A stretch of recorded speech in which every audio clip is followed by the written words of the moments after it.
เบาสบายเข้าหัวใจเปิดฟังเมื่อไรก็เหมือนได้พักใจนั่งยิ้มเบาๆรายการนั้นนะสาระธรรมดีสุขสันต์เพลิดเพลินธรรมศึกษาทุกนาทีความสุขความเมตตาแบ่งปันถึงกันทุกทีให้พุทธศาสนิกชนโดยทั่วกันเจริญสุขเจอตรงคำจุนโลกนี้คำสอนเก่าเล่าใหม่ใช้ได้จริงในวันนี้ทุกเรื่องราวทุกหนักก็เบาลงเบาเมื่อเปิดใจฟังแล้วลองทำดูขอให้คุณผู้ฟังทุกท่านสุขสมปรารถนาทั่วกันทุกคนยิ่งฟังยิ่งเพิ่มกุศลให้แสงธรรมส่องใจไปถึงบ้านคุณ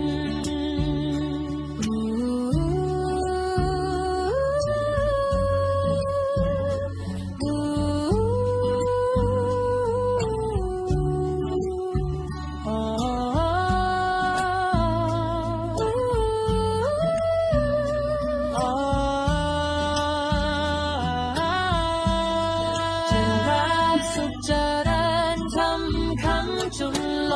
กนี้ขอให้คุณผู้ฟังทุกท่านสุขสมปรารถนาทั่วกันทุกคน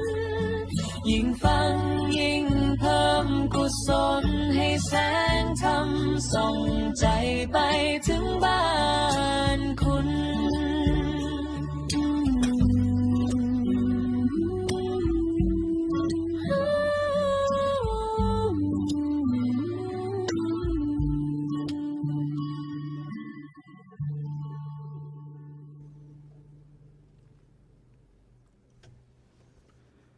นามัตถุรัตนตยัสสะขอถวายความนอบน้อมแด่พระรัตนตรัยกราบถวายความเคารพพระมหาเถระพระเถรานุเถระเจ้าคณะพระสังฆาธิการถวายความเคารพและขอโอกาสครูบาอาจารย์พระธรรมวิทยากรรายการนานาสาระธรรมดีมีท่านพระครูเกษมพิษโสพลเป็นประธานพระครูสุนทรธรรมนิเทศด็อกเตอร์และครูบาอาจารย์ทุกรูปครับก็ความสุขความเจริญในธรรมจงบังเกิดมีแก่ญาติโยมพุทธศาสนิกชนคนผู้ใจบุญใจกุศลที่เข้ามาติดตามรับชมรับฟังทั้งทางสื่อออนไลน์โซเชียลมีเดียและทางสถานีวิทยุกระจายเสียงทุกคืนความถี่พบกับรายการนานาสาระธรรมดีอีกเช่นเคยซึ่งดำเนินรายการเป็นประจำทุกวันอาทิตย์วันจันทร์วันพฤหัสบดีและวันศุกร์เวลาที่ประเทศไทย 19 นาฬิกาในช่วงของถ่ายทอดสดออนไลน์และ 19 นาฬิกา 30 นาทีสถานีวิทยุกระจายเสียงและสถานีวิทยุเครือข่ายเผยแพร่พระพุทธศาสนาเวลาที่ประเทศอังกฤษเที่ยงวันยุโรปบ่าย 1 โมงสหรัฐอเมริกาเช้าตรู่ที่แคลิฟอร์เนีย 4 นาฬิกานิวยอร์ก 7 นาฬิกาพบกันอีกเช่นเคยวันนี้ตรงกับวันขึ้น13ค่ำเดือน4ปีมะเส็งวันอาทิตย์ที่1มีนาคมพุทธศักราช2569กับผมธรรมภาพประสรายุทธศิริสาโรผู้อำนวยการสถานีวิทยุกระจายเสียงเพื่อการเผยแพร่พระพุทธศาสนาคลื่นสาธุเรดิโอ FM 101 เมกะเฮิรตซ์วัดท่าประหยัดจากอำเภออู่ทองจังหวัดสุพรรณบุรีเป็นผู้ดำเนินรายการนานาสาระธรรมดีโดยศูนย์ปฏิบัติธรรมดีเมืองแมนเชสเตอร์ประเทศอังกฤษสาขาวัดบำเพ็ญเหนือมีนบุรีกรุงเทพมหานคร ค่ำคืนวันนี้หัวข้อสนทนาธรรมความสำคัญวันสำคัญของพระพุทธศาสนา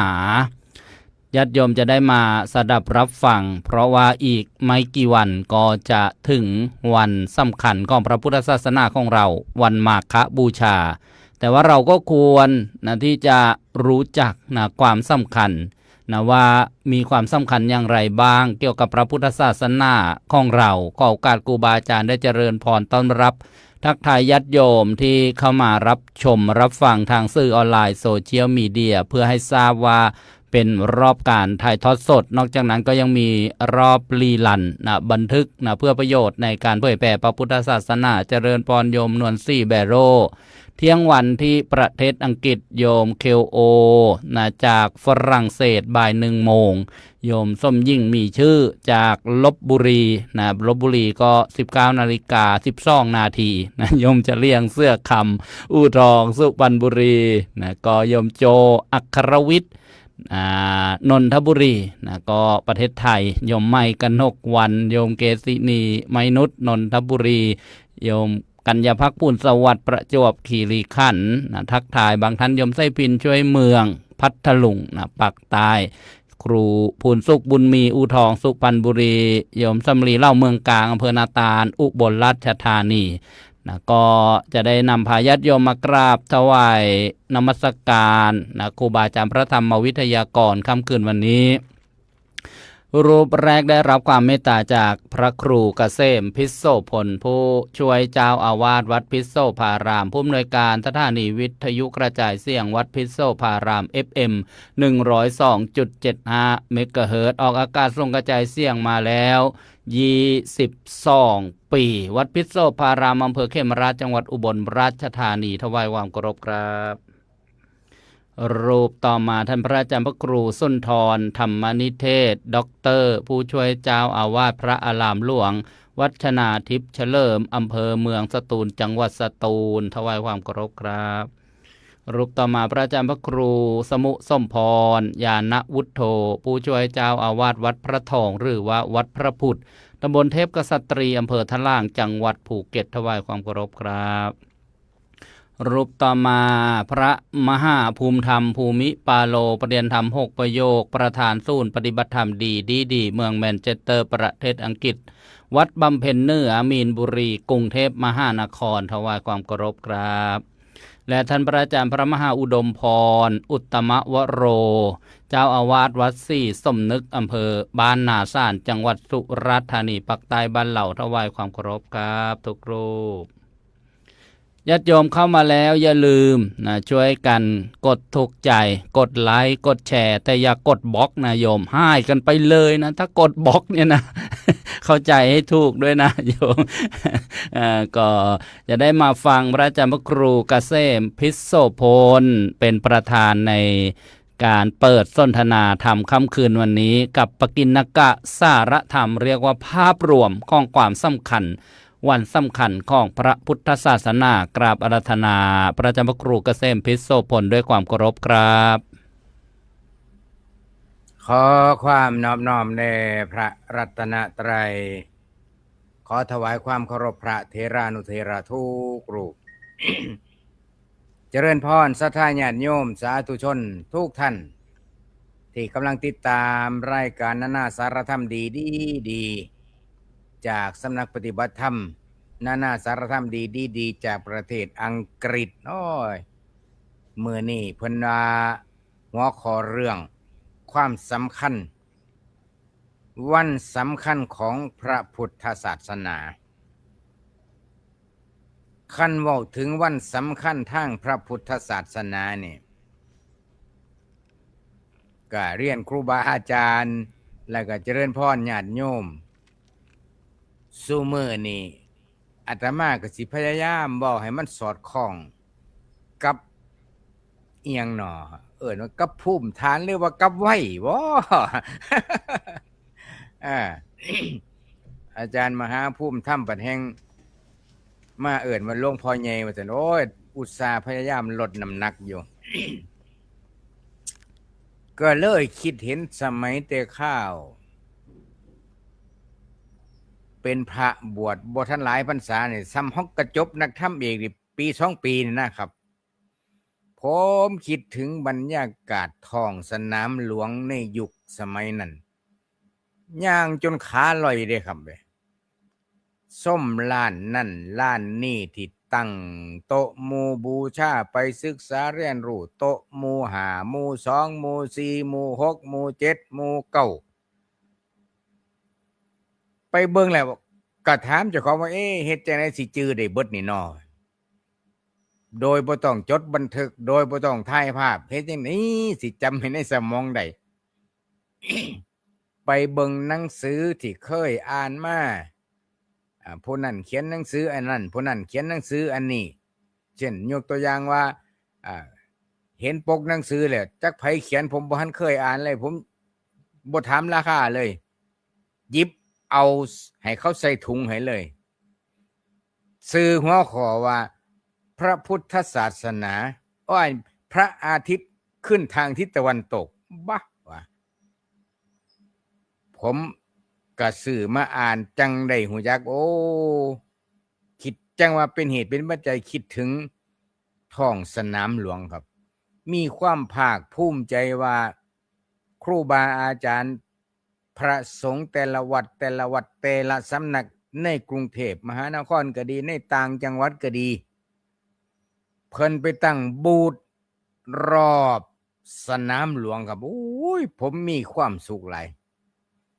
มีความสุขว่าได้มีโอกาสมาเกิดเป็นคนไทยมีโอกาสได้มาบวชในพุทธศาสนามีโอกาสได้เห็นได้มีประสบการณ์ชีวิตได้สะสมเพิ่มความรู้ทางพุทธศาสนาเทื่อเล็กเทื่อน้อยก็เลยเป็นเหตุเป็นปัจจัยมาเว้าถึงว่าความสำคัญวันสำคัญของพระพุทธศาสนาผมมองเห็นภาพเลยครับในท้องสนามหลวงในยุคนั้นสมัยนั้น มาล่าสุดปีกายก็ได้ไปนมัสการพระบรมสารีริกธาตุที่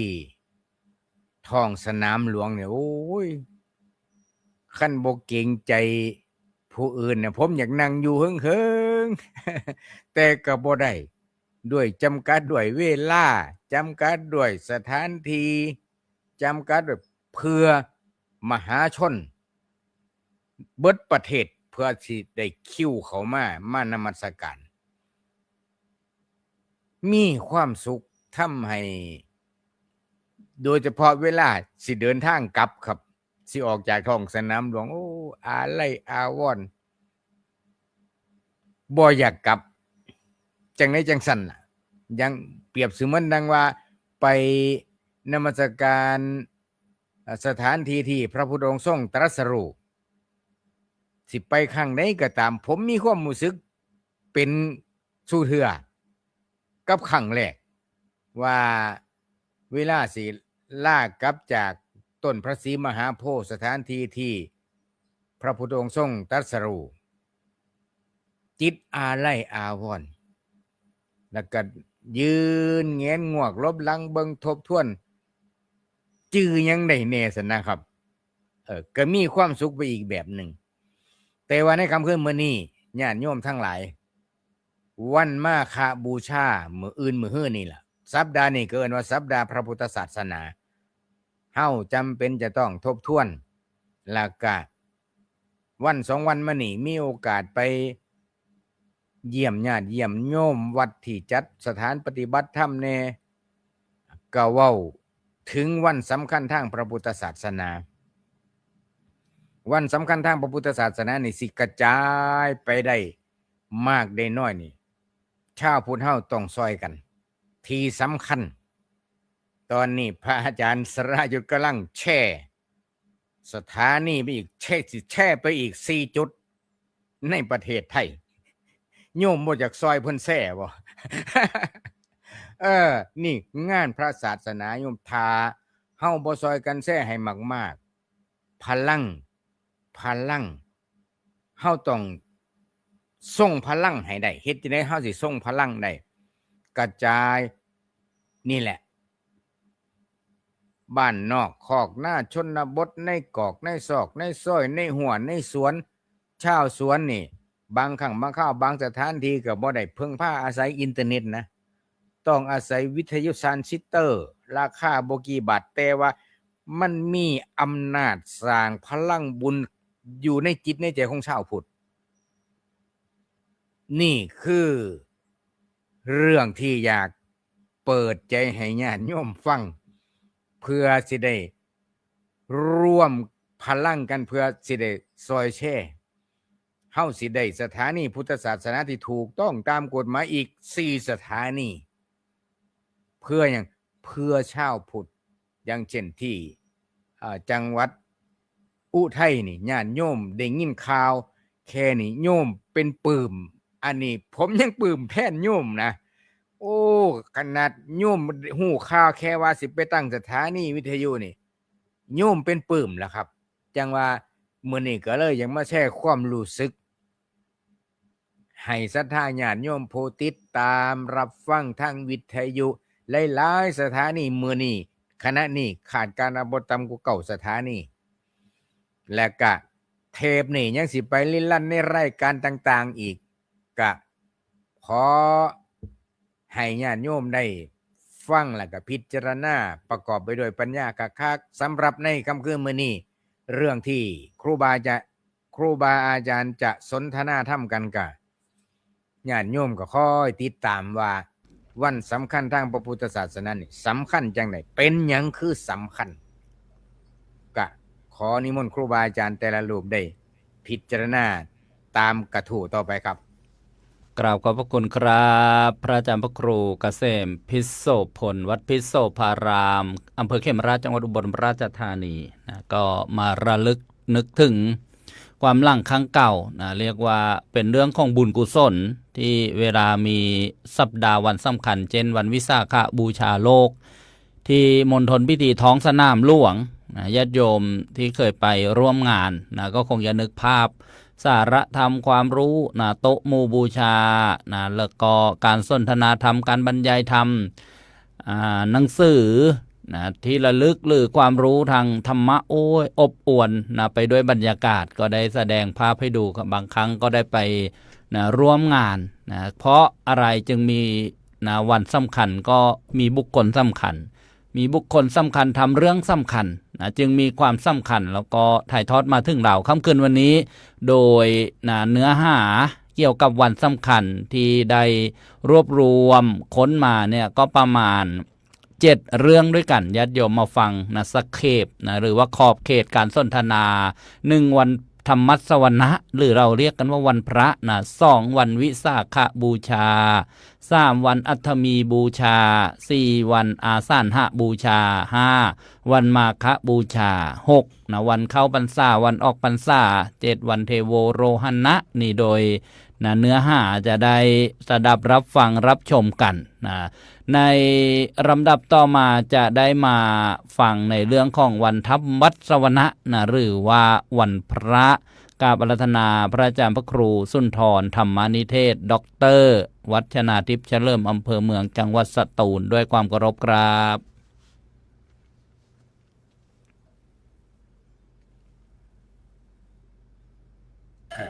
ขอน้อมถวายความเคารพท่านอาจารย์พระครูเกษมพิโสพลผู้เป็นองค์ประธานในการสนทนาธรรมค่ำคืนนี้แล้วก็ครูบาอาจารย์ทุกรูปด้วยความเคารพครับเจริญพรญาติโยมสาธุชนทุกท่านที่รับชมรับฟังรายการดีนานาสาระธรรมนะซึ่งก็นำเสนอกันเกือบทุกวันนะเว้นวัน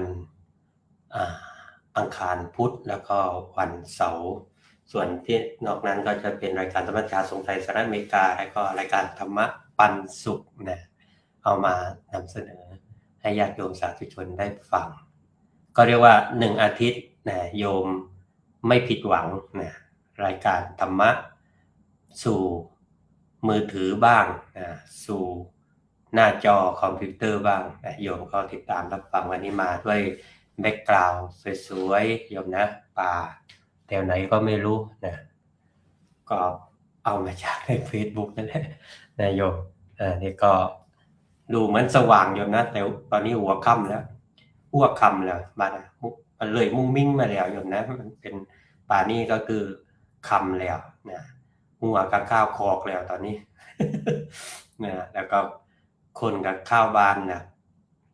แต่บางคนนี่กำลังออกจากบ้านไปทำงานหัวค่ำ กลางวันนอนนะก็เป็นเรื่องของความถนัดของแต่ละท่านแต่ละคนงานก็เป็นเรื่องของหน้าที่ต้องทำนะบางคนนี้ทำกลางวันก็ทำกลางคืนก็ทำนะก็มีเหมือนกันนะเกือบจะมีเวลาพักหน่อยก็อยากจะขอให้ญาติโยมได้พักผ่อนบางนะเพื่อให้ร่างกายนั้นได้เกิดการซ่อมแซมส่วนที่สึกหรอนะการซ่อมแซมมันการพักผ่อนคือการได้ซ่อมแซมส่วนที่สึกหรอแล้วก็ได้เป็นการชาร์จแบตเตอรี่ให้กับร่างกายนะเหมือนกับโทรศัพท์เราใช้ทั้งวันนี่มันก็แบตอ่อนลงเรื่อยๆมันก็ต้องไปชาร์จนะให้มันเต็มแล้วพร้อมใช้งานต่อไปก็เป็นกำลังใจให้ทุกท่านนะคอยเร่งเรื่องวันพระเนาะผ่อนไปเรื่องอื่นแล้วเนี่ยก็เข้าประเด็นอยู่ เรื่องของวันพระสำคัญอย่างไรนะจริงๆงั้นเตรียมไว้อีกเรื่องนึงโยมนะแต่ก็เพิ่งให้วันพระเด็กเดียวนี้เพิ่งรู้เลยต้องเร่งเรื่องวันพระโยมไปเร่งเรื่องอื่นไม่ได้แล้วก็จะมีเรื่องอื่นกันเข้าใจว่ารูปอื่นเนี่ยก็น่าจะวัดดวงอยู่เหมือนกันไว้เร่งเรื่องไรตัวเดียวนะก็เดาใจแต่ว่าเด็กเดียวพิธีกรนี่กลืนไปเลยว่าเซตจากวันพระนี้จะเป็นวันวิสาขะหรืออะไรสักอย่างหนึ่งนะเอาละวันสำคัญในวันพระโยมใครเคยไปวัดมั่งโยมวันพระไปทำไรกันวันพระ นะเอาจันไปวัดไปกวางพระเทศกวางโลเรืองมั่งไม่โลเรืองมั่งนะกลับไปบ้านก็ตกเทศลาวนะหรือไปเทศต่อที่บ้านก็ไม่ นะไม่ถึงว่าเมื่อก่อนนี่ก็จอบแรงบอกไปวัดปลากระด้ามาบ้านก็พวกเมียเทศลาวอะไรแบบเนี้ยคือจะรับหน้าที่กันเสียแล้วบางทีต้องแยกให้ทุกโยมนะไปวัดนี่คือความปราเทศนะปราซ่อนนะส่วนบ้านนั้นก็ว่ากันไปพยายามเอาธรรมะที่ได้ฟังแล้วไปฉายก็จะได้มั่นใจว่าไปวัดนี่ดีจริงนะกลับมาถึงบ้านโอ้แกไม่ขี้บ่นแกอดทนแกทำงานมีความสุขนะแสดงว่าไปวัดได้พ้นแต่ถ้าไปวัดกลับมาถึงบ้านด่าแกล้งว่าเดิมนี่แสดงว่าไม่โลปราเทศเรื่องไรเมียกลับบ้านด่าผัวแรงกว่าเดิมแล้วนะต้องใจเย็นให้ได้ต้องอดทนให้ได้นะต้องเป็นผู้ที่เรียกธรรมะผู้ประพฤติธรรมยอมได้รับความสุขแล้วทำให้คนอื่นพลอยเป็นสุขกันนะคนอยู่เคคนมีธรรมะนี้วันพระก็คือวันธรรมสวนาบางคนเรียกว่าวันพระบางคนตาราชการก็ใช้คำว่าวันธรรมสวนะก็คือตามศัพท์ธรรมะคำหนึ่งสวรรค์คำหนึ่งธรรมะก็คือคำซ่อนที่พระเจ้าท่านแสดงนะให้ฟังเนี่ยแหละนะแล้วก็สวนาคือการฟังนั่นคือการธรรมสวนาก็คือวันของการฟังธรรมนะหรือวันที่เจ้าพุทธได้กำหนดไว้เพื่อฟังธรรมแต่จริงใครเป็นคนกำหนดโยมคนกำหนดจริงๆก็คือพระพุทธเจ้านะเพราะว่าในสมัยนั้นศาสนาอื่นนี่ก็มีการประชุมในการพบปะกันหรือว่าคุยธรรมะกันแต่ว่าในศาสนาพุทธนี่ยังไม่มีวันที่จะกำหนดว่าวันไหนมั่งก็มีผู้ทูลพระพุทธเจ้าพระองค์ก็เลยกำหนดเอาวันเล่ม8 คำ14-15 คำแล้ววันขึ้น8 คำขึ้น15 คำเนี่ยมาเป็นวันพระสำหรับของชาวพุทธได้มาฟังธรรมกันนะได้ปฏิบัติธรรมด้วยและได้ทบทวนตัวเองด้วยนะหลักๆก็คือเราฟังก็คือวันขึ้นวันแรม8 คำ15 คำข้องทุกเดือนตามจันทรคตินั้นวันพระนี่มีความสำคัญทางในระดับของพระสงฆ์ด้วยและก็ฆราวาสด้วยนี่ไม่ยมนะ วันแรมหนึ่งคำเดือนแปดเนี่ยอะไรนี่เดือนแปดแล้วนี่ไม่ถึงทีนะอันนี้เดือนสามนี่นะแต่วันสุราตรงกับวันขึ้น15 ค่ำนะ8 ค่ำ15 ค่ำแรม8 ค่ำแรม15 ค่ำบางทีครับ14 ค่ำก็เป็นเรื่องของการได้ให้ความสำคัญต่อประสงค์บรรพโยมคือในสมัยพุทธกาลพระเจ้าได้กำหนดให้ประสงค์ประชุมกันในวันอุโบสถเพื่อได้มั่งโยมเพื่อได้สวดปาติโมกข์นะเป็นการทบทวนพระวินัยแต่ก็ได้แสดงอาบัติคือการสารภาพข้อผิดพลาดของตัวเองนะแล้วก็การรักษาความบริสุทธิ์ของหมู่สงฆ์ให้เกิดขึ้นจึงเป็นวันชำระใจและการชำระหมู่คณะให้สะอาดบริสุทธิ์นี่วันนี้ก็มีโอกาสไปบรรยายด้วยโยมนะเด็กๆเข้ามาเข้าอบรมในวันสำคัญทางศาสนา 4-5 โรงเรียนมารวมกันนะก็ได้ฟังกันหลากหลายนะให้เด็กได้เข้าใจเรื่องวันสำคัญทางศาสนา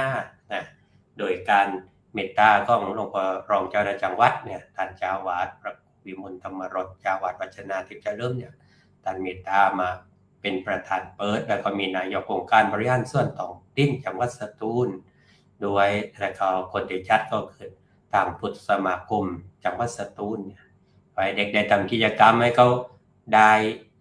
รู้ว่าไอ้ที่เขาทำเนี่ยนะมันพ้นเป็นอย่างไรนะก็จะได้เรียกว่าเรียนแล้วก็ทำด้วยประการที่สองอันนี้เมื่อกี้สำคัญสำหรับประสงค์แล้วประการที่สองนี่สำคัญสำหรับใครสำหรับญาติโยมนะพุทธศาสนิกชนเนี่ยคารวะวันพระคือโอกาสพิเศษปรือโยมพิเศษในการทบทวนศีลคือตั้งใจได้รักษาศีลนะบางคนก็สมาทานศีลอุโบสถนี่เป็นพิเศษนะแต่ก็ได้ฟังธรรมเพื่อเป็นการเสริมธรรมเสริมปัญญามุมมองชีวิตที่ถูกต้องอีกประการคือการฝึกจิตด้วยนะได้สวดมนต์โดยเฉพาะวันพระที่วัดนี่จะเป็นการสวดมนต์แปลให้โยมได้เข้าใจความหมายด้วยมีการเจริญจิตภาวนาเจริญเมตตาและเจริญอาปินหาปัจจเวก เรามีความแก่เป็นธรรมดาความเจ็บความตายเป็นธรรมดาให้พิจารณาแล้วก็ลดความวุ่นวายหยุดจากความเร่งรีบทางโลกให้กลับมาสนใจทางธรรมคือสนใจตัวเองฉะนั้นในความหมายจึงลึกของวันพระเนี่ยเป็นวันพระเนี่ยเปรียบเหมือนวันรีเซ็ตจิตใจ เป็นการรีเซ็ตจิตใจเพราะชีวิตคนเรามักถูกดึงด้วยงานด้วยเงินและก็ความวิตกกังวลสารพัดสารเพวันพระจึงเป็นจังหวะให้เราได้ยึดทำชั่วเพิ่มความดีทำใจให้สงบเนี่ยจะเข้ากองเกี่ยวกับวันมาฆะแล้ว ซึ่งสอดคล้องกับหลักคำสอนในทางพระพุทธศาสนาที่สำคัญคือการละชั่วการทำดีทำจิตใจให้บริสุทธิ์ทีนี้ทำไมวันพระจึงยังสำคัญอยู่ในยุคปัจจุบันมาก่อนเนี่ยท่านพระอาจารย์สรายุทธน่าจะเสริมได้เดี๋ยวนะครับก็คือว่าเมื่อก่อนนี้เป็นวันหยุดราชการด้วยนะวันพระนี่นะ แต่ว่าหยุดแล้วโยมไม่ได้เข้าวัดนั่นเลยแต่ก็ไม่หยุดให้กันนี่ หยุดแล้วไปหยุดแถวไหนไม่รู้ไม่ได้เข้าวัดเขาเห็นว่าไม่ได้เป็นไปเผื่อเป้าหมายที่ตั้งไว้ก็เลยให้เป็นวันปกตินะทีนี้ถ้าเป็นวันเสาร์อาทิตย์ตรงกับวันพระก็ยังเหมือนเดิมไม่ยกชาวบ้านที่เข้าวัดก็ยังเท่าๆเดิมไม่แตกต่างกับวันที่ราชการบางคนที่ไปวัดเขาก็ไปวัดนะคนไม่ไปก็ไม่ไป นะฉะนั้นก็เลยแต่ปัจจุบันก็ยังสำคัญอยู่นะในยุคโลกมุ่นเร็วและก็เต็มไปด้วยข้อมูลข่าวสารเนี่ยวันพระช่วยมนุษย์ไม่ลืมคุณค่าภายในถ้าไม่มีวันพระในชีวิตอาจจะไหลไปตามกระแสแต่เมื่อมีวันพระในชีวิตจะมีรักและก็มีจุดพักใจก็ในความหมายโบราณก็ว่าคือโยมนะ6 วัน5 เบียร์1 วัน5 บุญ6 วัน5 เบียร์ก็คือทำงาน5 เงินเพื่อเอามาเลี้ยงกายอีก1 วันไว้ทำไรโยม5 บุญไปวัดเอาไว้เลี้ยงใจ คือได้เลี้ยงกายด้วยเลี้ยงใจด้วยนะฉะนั้น ก็โบราณท่านก็ให้ข้อคิดไว้ดีสรุปว่าวันพระสำคัญเพราะเป็นวันได้รักษาศีลเป็นวันได้ฟังธรรมเป็นวันฝึกจิตใจเจริญจิตภาวนาแล้วก็ได้ทบทวนชีวิตไม่ใช่แค่วันไปวัดแต่คือวันกลับมาดูใจตัวเราเองไปวัดกายวัดวาจาวัดใจว่าเราพัฒนาไปแค่ไหนนะไม่ใช่ไปวัดไปเที่ยวนะแหลกใจแหลกว่าไปนั่งนินทาคนนั้นคนนี้มีอยู่วัดหนึ่งวันก่อนนี้ไปเขาเขียนไว้เลยนะศาลาหลังนั้นสำหรับนินทาร่มพานนะเขียนไว้เลยนี่ห้ามไปนินทาตรงนั้นไม่นินทาตรงนั้นก็ยินนินทาร่มพานนั้นนินทาพระให้ไปนินทาที่ศาลานั้นนะกี่คนก็ไปก็ให้นางให้เต็มศาลา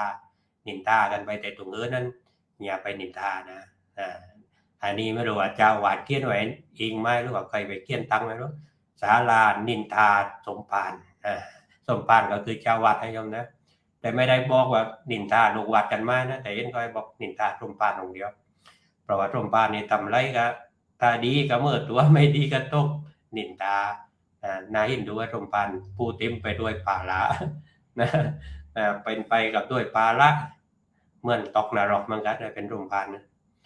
ฉะนั้นแล้วก็ถือว่าวันพระยังมีความสำคัญกับชาวพุทธให้คนชาวพุทธได้มีจุดปักใจไปวัดได้ทำกิจของความเป็นชาวพุทธนะเพราะวันสำคัญอื่นๆเนี่ยนานๆทีปีหนนะก็โอกาสที่จะได้ไปก็เรียกว่าคือไปอยู่แต่ว่าวันพระนะได้ไปอย่างน้อยเดือนหนึ่ง4 ครั้งงั้นก็เราได้คิดดูให้ตบทวนนะโยมนะเราว่างเข้าร้านสะดวกซื้อเข้าห้างกับเข้าวัดนี้อาทิตย์หนึ่งเราเข้าอะไรมากว่านะเดือนหนึ่งเข้าห้างกับเข้าวัดเนี่ยเข้าอะไรแบบว่าโยมบอกเข้าห้างเมื่อได้ตากเย็นบ่ายเข้าวัดรอดีตายช่วงนี้ก็ลาวพอดีนะวัดถ้าไม่มีต้นไม้ไม่ร่มรื่นนี่ก็ร้อนอบอ้าวปัดลมกับทำตาเอาไม่อยู่นะพระอาจารย์มาผมทำทันเริ่มห้าวแล้วนี่ก็น่าจะอากาศเย็นไม่รู้นะหนาวนี่ก็ห้าวได้เหมือนกันนะโยมนะอาตมานี่ก็ไม่ทำให้หนาวโยมนะพองไม่แหละนี่ใบใจจักนี่นางนี่เร่งถึงหัวลุงก็เร่งได้โยมนี้เอาแต่ว่าพอเวลาแล้วนะให้เปิดเลขมั้ง ก็สมควรนะครับผมวันพระนี่คือสำคัญโดยประการชนีเลยครับผมครับขอบพระคุณครับท่านพระอาจารย์พระครูสุนทรธรรมนิเทศด็อกเตอร์ท่านได้รับมอบหมายถวายวันสำคัญนะก็คือวันพระวันธรรมมัสวนะค่ำคืนวันนี้ญาติโยมมาฟังกันเรื่องความสำคัญวันสำคัญของพระพุทธศาสนามีหลายวันด้วยกันนะเช่นวันพระวันวิสาขบูชาวันอัฐมีบูชาวันอาสันหบูชาวันมาฆบูชาวันเข้าพรรษาวันออกพรรษาวันเทโวโรหณะท่านพระครูสุนทรธรรมนิเทศด็อกเตอร์ได้บรรยายในเรื่องวันพระก็ขอเสริมนิดนึงนะครับครูบาอาจารย์วันพระญาติโยมคือวันพระพุทธศาสนาจำไว้เลยถามว่าวันพระพุทธศาสนาคือวันไหนนะวันพระทุกศาสนามีความสำคัญมีวันสำคัญนะมีโบสถ์นะมีสถานที่ประชุมเช่นนะศาสนาคริสต์นะก็มีโบสถ์ไปโบสถ์วันอาทิตย์ศาสนาอิสลามนะก็ไปมัสยิดวันศุกร์นะใช่ไหมครับครูบาอาจารย์วันศุกร์ก็มีวันประชุมส่วนศาสนาพุทธเนี่ยก็วันพระวันอุโบสถนะวันธรรมัสวนะชื่อก็บอกแล้วนะในแต่ละความหมายก็เจาะจงไปที่สมัยโบราณก็บอกว่าวันพระไม่ได้มีหนเดียวเห็นไหมเดือนหนึ่งจะ4 หนจำไว้นะขึ้น15 ค่ำแรม15 ค่ำหรือถ้าเดือนขาดก็แรม14 ค่ำแล้วก็ขึ้น8 ค่ำแรม8 ค่ำย้อนรอยถอยหลังไปสมัยพุทธกาลเมื่อพระพุทธศาสนาเนี่ยมีใหม่ๆนะมีพระพุทธเจ้าพระธรรมพระสงฆ์แล้วเนี่ยที่เมืองราชคฤห์นะที่นะกรุงราชคฤห์แคว้นมคธนี่แหละนะพระเจ้าพิมพิสารปกครองเห็นศาสนาอื่นนะหรือว่าลัทธิอื่นๆเขาก็ประชุมกันนะวันพระจันทร์เต็มดวงเขาก็กล่าวหลักธรรมคำสอนตอนนั้นพระพุทธศาสนานี่นะยังไม่มีการประชุมนะก็มาขอพรพระพุทธเจ้านะอยากให้พระภิกษุเนี่ยประชุมกันแบบศาสนาอื่นบ้างพระก็ประชุมกันแล้วก็นั่งเงียบๆเพราะว่าพระพุทธเจ้าไม่ตรัส อนุญาตพระพุทธพระสงฆ์ก็จะไม่ทำโดยพระราชการญาติโยมก็ไปฟ้องพระพุทธเจ้าพระพุทธเจ้าจึงให้พระภิกษุเนี่ยแสดงธรรมต่อมาก็มีประชุมนะฟังพระปาติโมกข์นะศีลที่เป็นประธานของพระ227ข้อเนี่ยนะก็สาระสำคัญก็คือนะเป็นวันฟังธรรมนะเข้าวัดถืออุโบสถศีลนะตามรอยพระอรหันต์สมัยก่อนที่พระครูสุนทรธรรมนิเทศท่านบอกว่าเป็นวันหยุดนะวันหยุดราชการวันโกนวันพระนะสมัยนู้นนะก่อนนะประมาณคร่าวๆก็ก่อนสมัยนะรัชกาลที่5นั่นแหละลื่นนะต่อย้อนรอยถอยหลังไปทีนี้ก็หยุดนะเรียนหยุดการทำงานทำไมถึงนะแปลเปลี่ยนไปล่ะก็มีนะต่างชาตินะต่างภาษาต่างศาสนาเข้ามานะความเจริญรุ่งเรืองเข้ามาประเทศไทยบางอย่างก็ต้องโอนอ่อนผ่อนตามทั้งปฏิทินทั้งเวลาวันหยุดวันราชการอะไรต่างๆนะก็เรียกว่าอนุวัตตามนะตามโลกนะเพราะฉะนั้นเนี่ยก็เป็นหยุดเสาร์อาทิตย์นะวันหยุดราชการก็แปรเปลี่ยนไปโครงสร้างต่างๆแต่ก็ยังมีประเทศที่มีวันพระเป็นวันหยุดราชการก็คือประเทศศรีลังกานะมีความเข้มแข็งทางพระพุทธศาสนานี่เรียกว่านะที่แปรเปลี่ยนไปแต่นะเราก็ต้องนะรักษาดำรงคงไว้นะถือเอาประโยชน์นะใครมาวัดได้ก็มาวัดนะเพราะฉะนั้นเนี่ยครูบาอาจารย์จึงทำสื่อการเผยแผ่พระพุทธศาสนานะทางช่องทางต่างๆโยมบอกว่าทำงานนะไม่หยุดวันพระก็ดูสื่อให้จิตเนี่ยนะผ่องใสเป็นบุญเป็นกุศลท่านพระครูสุนทรธรรมานิเทศดร.ท่านได้สรุปว่า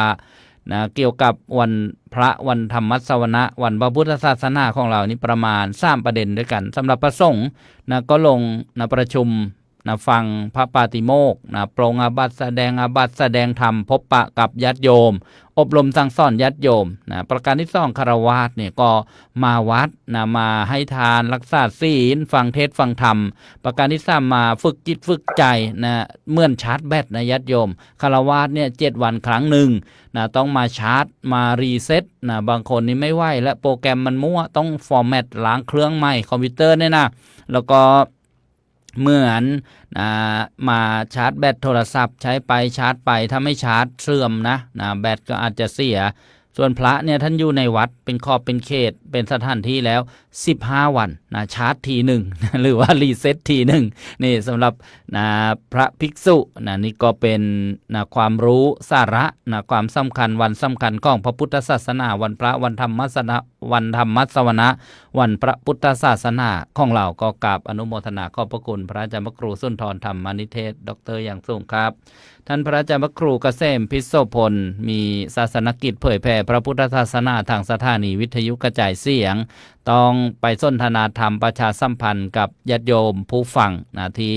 ติดตามรับฟังสถานีวิทยุวัดพิษโสภารามท่านจึงขออนุญาตออกจากรายการก่อนท่านก็เกริ่นไว้ว่าตอนนี้วัดท่าพระยาจักรกำลังขยายสถานีวิทยุกระจายเสียงหลายสถานี4สถานีด้วยกันท่านก็ได้ร่วมบุญมาเมื่อเช้าวันนี้10,000 บาทก็อนุโมทนากับท่านพระครูเกษมพิโสพลแล้วก็บอกให้ญาติโยมอนุโมทนากันแล้วก็คณะศรัทธาที่ฟังที่ชมรายการอยู่ทางจังหวัดอุบลราชธานีรวมมาอีก 1,100 บาทก็เป็น 11,100 บาทอนุโมทนาสาธุการร่วมกันทุกคนทุกท่านเจริญพรต้อนรับญาติโยมที่เข้ามารับชมรับฟังทุกท่านเลยท่านสุดท้ายโยมเคโอพิมพ์ว่าอะไรเดี๋ยวยังต้องกันกองก็ทีมงานอย่าเพิ่งพรวดออกไปดูบางทีเดี๋ยวอาจจะไม่เหมาะสมได้โยมนีวัญญาจากจังหวัดจันทบุรีบอกว่าชัดเจนอนุโมทนาสาธุลำดับจากนี้ไปก็จะได้มาฟังครูบาอาจารย์รูปต่อมาในวันสำคัญคือวันวิสาขบูชาถวายโอกาสโห หัวข้อนี้กับท่านพระอาจารย์พระครูสมุสมพรญาณวุฒโธวัดพระทองอำเภอทะลางจังหวัดภูเก็ตแล้วก็ขอโอกาสประกาศอนุโมทนาบุญวันก่อนท่านก็รวมสร้างสถานีวิทยุ เรียกว่าสร้างวัดในอากาศสร้างธรรมาสในท้องนภามา 1,000 บาทอนุโมทนาขอบบุญขอบคุณครับกราบอาราธนาครับกับวันวิสาขบูชาครับนมัตถุรัตนตยัสสะขอนอบน้อมแด่พระรัตนตรัยอันเป็นที่เคารพสูงสุดของเราท่านทั้งหลายกราบนมัสการถวายความเคารพท่านพระอาจารย์พระครูเกษมพิษโสพลพระอาจารย์พระครูสุนทรธรรมนิเทศพระอาจารย์มหาอุดมพรอุตตมวโรพระอาจารย์ภูมิธรรมภูมิปาโลและอาจารย์สรายุทธสิริสาโรผู้ร่วมรายการครับผม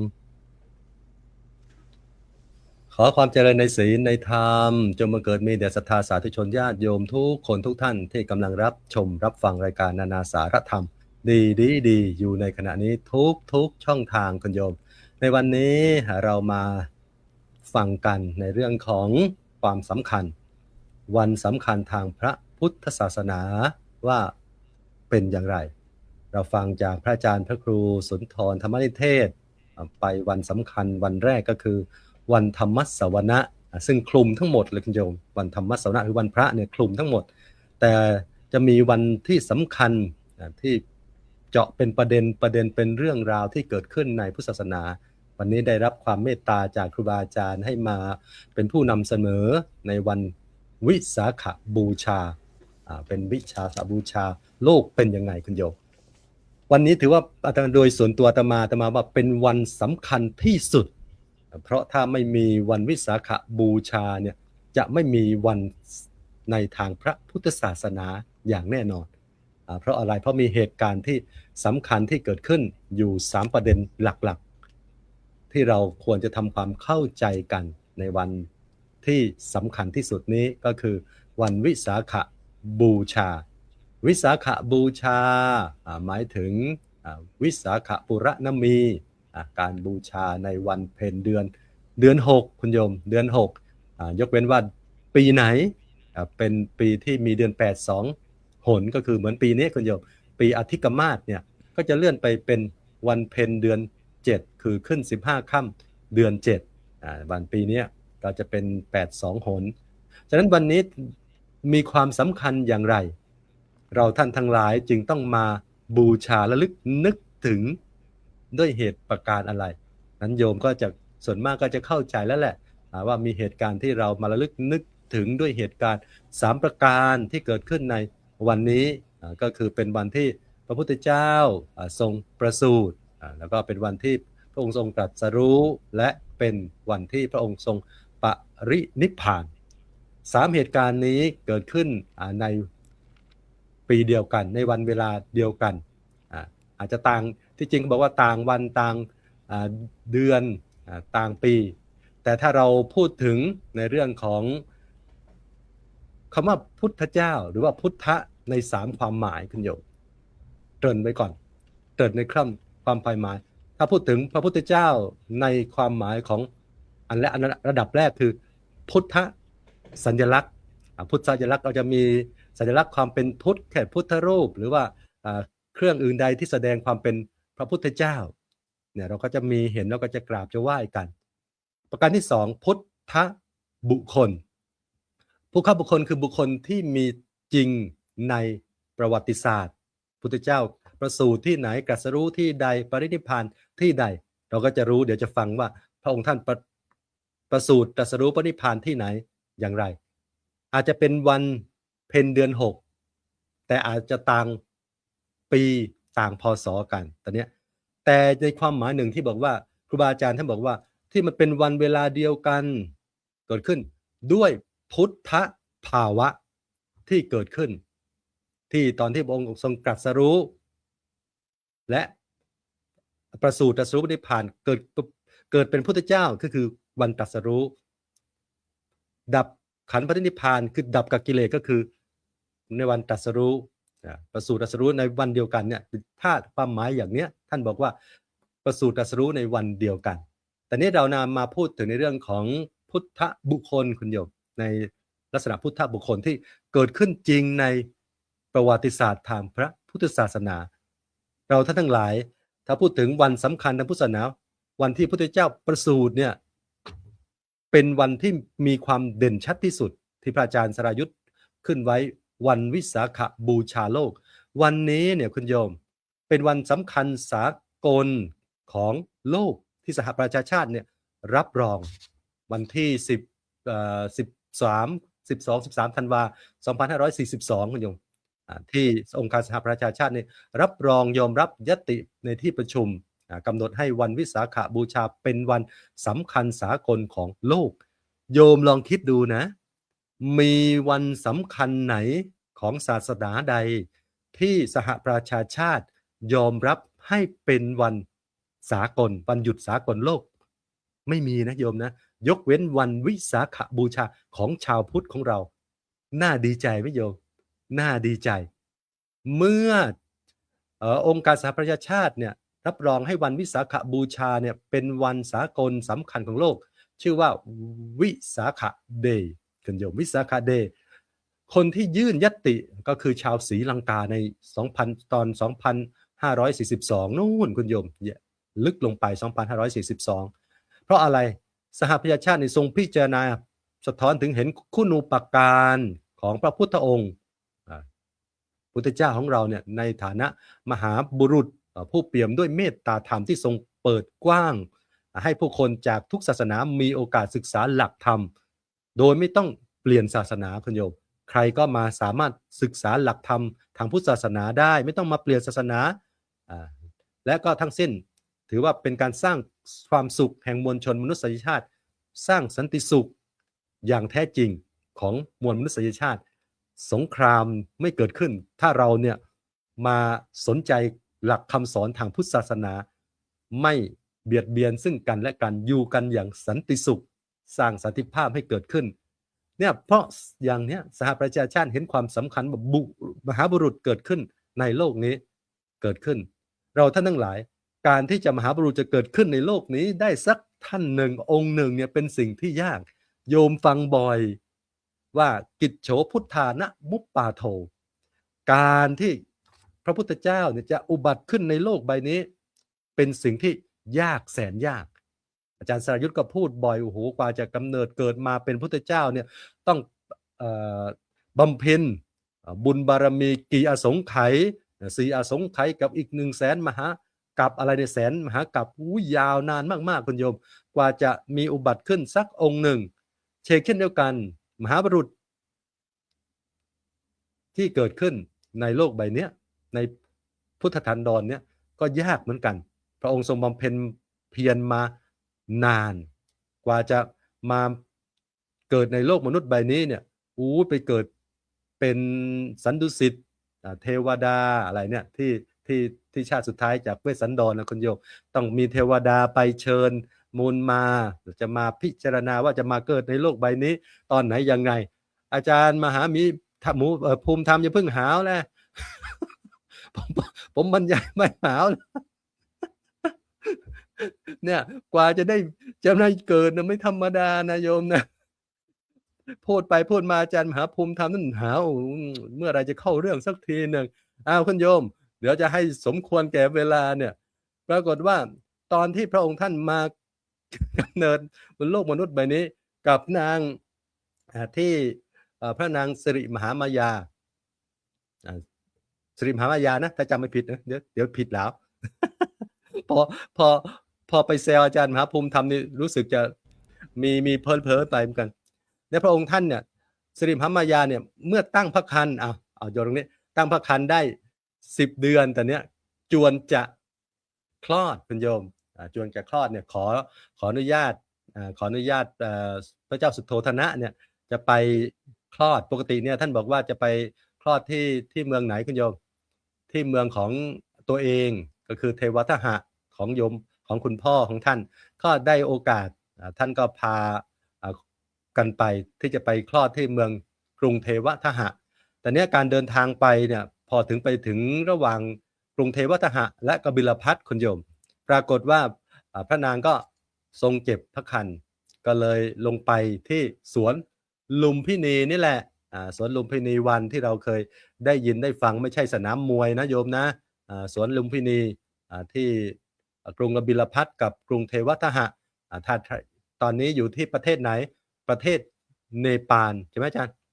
อยู่ที่ประเทศเนปาลอยู่ที่ประเทศเนปาลในตอนนี้เนี่ยตอนเนี้ยพระองค์ท่านก็ไปให้ประสูติพระโอรสที่ลุมพินีวันในการประสูติของพระองค์ท่านมีหลายๆอย่างที่เกิดขึ้นในยุคนั้นในยุคนั้นพระองค์การที่พระองค์ท่านเนี่ยประสูติที่ลุมพินีวันเนี่ยการประสูติของพระองค์ท่านเนี่ยไม่ยากคุณโยมท่านบอกว่าปรากฏการณ์ที่เกิดขึ้นในขณะที่ทำการประสูติเนี่ยก่อนประสูติเนี่ยก็คือพระนางสิริมายาทรงประสูติด้วยการยืนแล้วก็ขณะที่พระนางประสูติเนี่ยก็ไม่มีปนเปื้อนด้วยเครื่องมลทินต่างๆจะมีอยู่ในพระคันในพระองค์ท่านก็นั่งขัดสมาธิอย่างเนี้ยท่านบอกว่าอย่างนี้นะคุณโยมด้วยความอัศจรรย์ที่ความเป็นพิเศษที่พระองค์ท่านมีเวลาประสูติมารดาก็ประทับยืนนี่ก็พูดแล้วมีเทวดามารักษามีทานน้ำร้อนน้ำเย็นมาแล้วก็ประสูติทรงดำเนินได้79แล้วที่สำคัญท่านบอกว่าประสูติได้79แล้วเดินบนดอกบัวแล้ว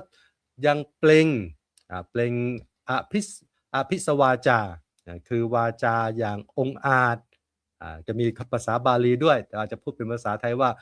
วาจาอาจนี้ว่าเราเป็นผู้เลิศในโลกเราเป็นผู้เจริญที่สุดเราเป็นผู้ประเสริฐสุดในโลกชาตินี้เป็นชาติสุดท้ายการเกิดอีกของเราไม่มีเนี่ยท่านบอกว่ากัดอภิสวาจาเนี่ยปกติเนี่ยพุทธจะมากัดอภิสวาจาประจามประเสริฐนี้ได้ประมาณ3ชาติชาติหนึ่งคือเกิดมาเป็นมโหสถพระมโหสถโพธิสัตว์ชาติ2คือเกิดเป็นเวสสันดรแล้วก็ชาติที่3นี่คือเจ้าชายสิทธัตถะนี่ความพิเศษที่เกิดขึ้นเดี๋ยวรายละเอียดอาจจะมีเสริมอาจารย์สรยุทธ์จะเสริมก็ได้นี่คือเป็นวันสำคัญที่เราบอกว่ามีความสำคัญว่าเป็นวันประสูติของพระเจ้าชายสิทธัตถะหลังจากนั้นก็นำมาแล้วก็ขนานชื่อขนานนามพระเจ้าชายสิทธัตถะนี่วันสำคัญโยมอันดับแรกประสูตินะอันดับที่2ตรัสรู้หลังจากที่ประสูติแล้วดำเนินชีวิตอย่างคนทั่วไปก็คือประสูติในป่าแล้วกลับมาอยู่ที่บ้านเมืองศึกษาศิลปวิทยา7 วันพระมารดาที่วันโคตอะไรเงี้ยตามลำดับไปตามที่เราได้ศึกษาจนถึง16 พรรษา16 ปีได้อภิเษกสมรสกับพระนางพิมพา29 ปีได้เสด็จออกผนวดบวชคุณโยมเนี่ยช่วงเนี้ยในการที่ศึกษาค้นคว้าบำเพ็ญทุกขกิริยาต่างๆจนถึงวันสุดท้ายอายุ35จนถึงช่วงสุดท้ายที่จะตรัสรู้คืออายุ35 ปี35 ปีเนี่ยตรัสรู้เนี่ยเราจะเข้าฟังบ่อยๆหลังจากที่รับข้าวจากนางสุชาดาทานข้าวจากนางสุชาดาที่ท่านไปถวายข้าวมาทุกปายาตปั้นเป็น49 ก้อนใช่ไหมแล้วก็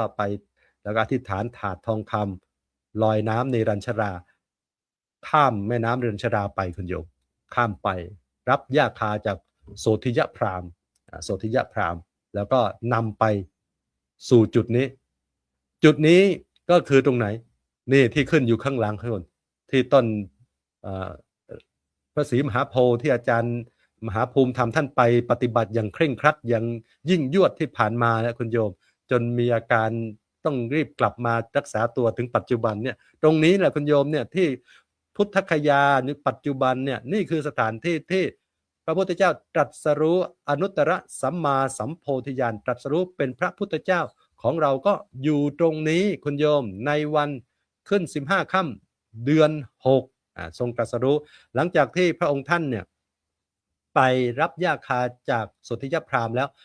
นั่งอยู่ตรงนี้ปูแล้วก็ทำเป็นบัลลังก์นั่งประพฤติปฏิบัติเข้าฌานหรือว่าเข้ายานนี่แหละคุณโยม ตอนที่พระองค์ท่านจะนั่งสมาธิเป็นคืนสุดท้ายในวันเนี้ยเนี่ยพระองค์ท่านเนี่ยมีอยู่คำหนึ่งอธิษฐานเนี่ยคำนี้ก็อาจจะมาชอบพูดว่าโอ้โหสุดยอดจริงคุณโยมความตั้งใจว่าการนั่งครั้งนี้ของพระองค์ถ้าไม่ลุกเนี่ยถ้าไม่สำเร็จจะไม่ลุกจากตรงนี้ก็คืออธิษฐานแม้เลือดและเนื้อในร่างกายของเราจะเหือดแห้งไปเหลือแต่หนังเอ็นหุ้มกระดูกก็ตามถ้าไม่บรรลุพระสัมมาสัมโพธิญาณจะไม่เลิกละความเพียรลุกจากที่นี่เนี่ยที่ตรงนี้แหละคุณโยมเนี่ยพระองค์ทรงตรัสอธิษฐานใจตั้งมั่นว่าคืนนี้เนี่ยวันนี้เนี่ยพระองค์ต้องสำเร็จแน่นอนจะต้องสำเร็จจะต้องเอาให้ได้จะต้อง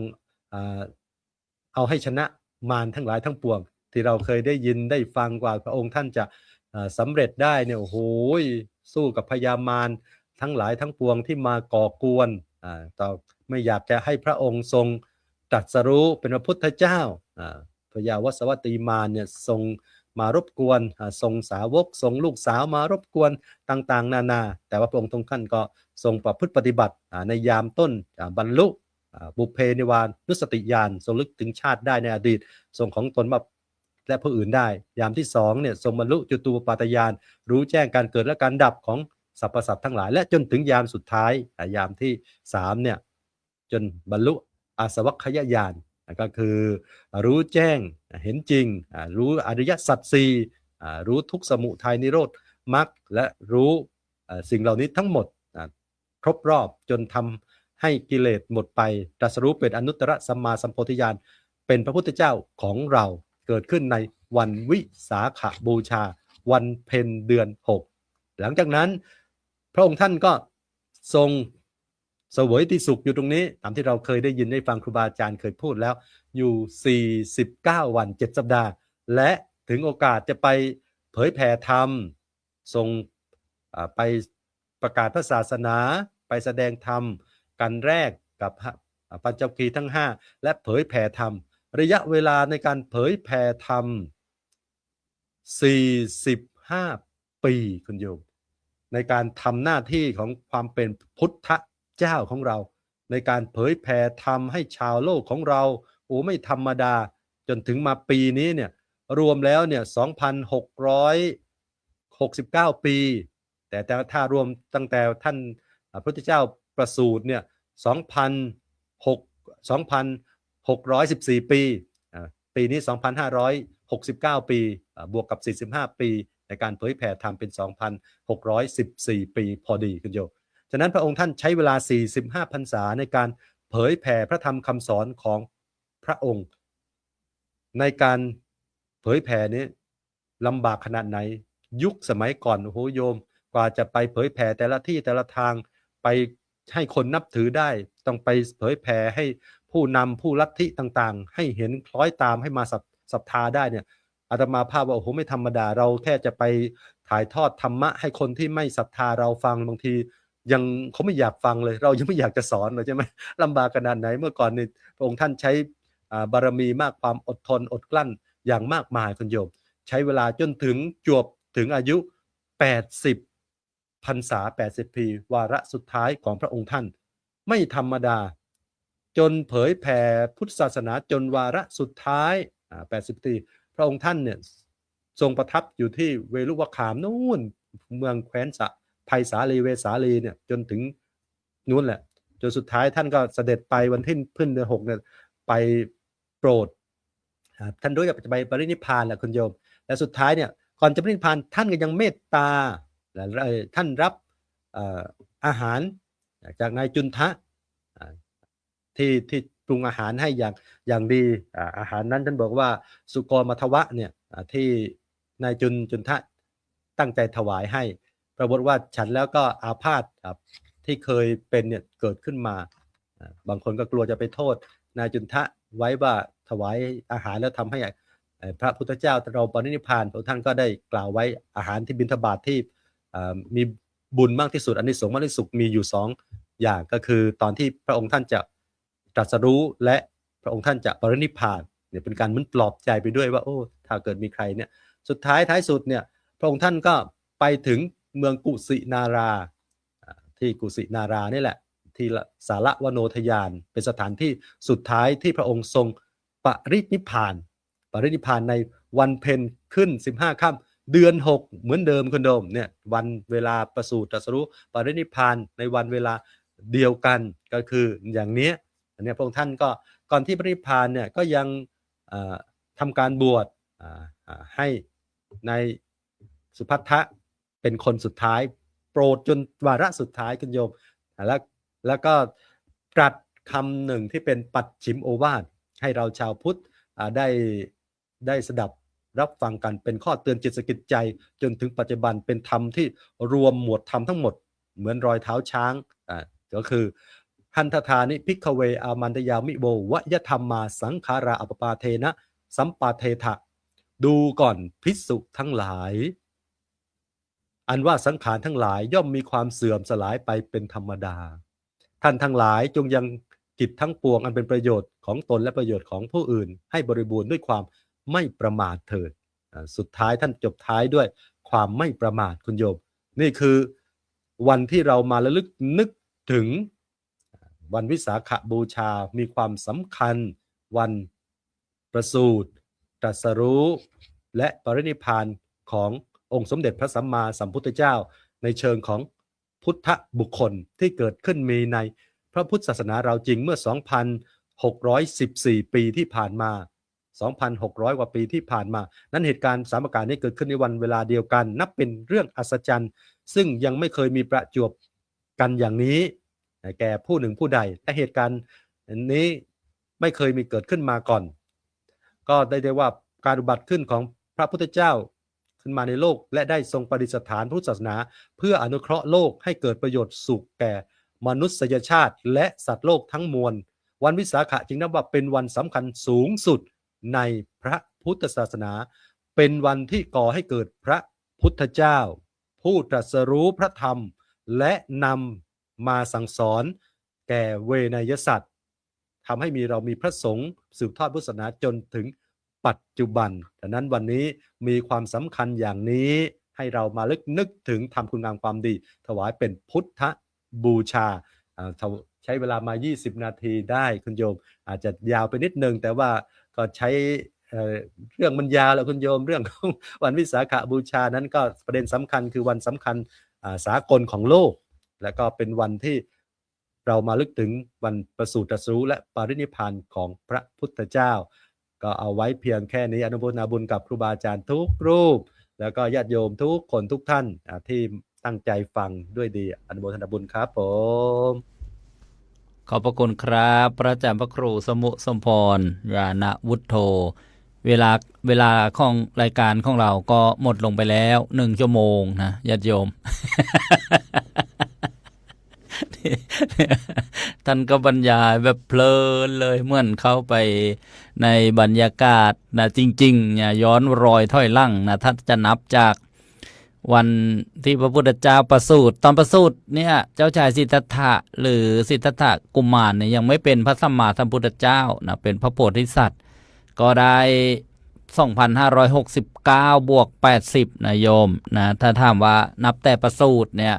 ได้จำนวนกี่ปีแล้วนะได้ 2,649 ปีนะแล้วก็นับแต่วันตรัสรู้มาถึงปัจจุบันนะท่านบอกไปแล้ว 2,614 ปีนับแต่เสด็จดับขันเข้าสู่ปรินิพพาน 2,569 ปีนะวันสำคัญนะวัน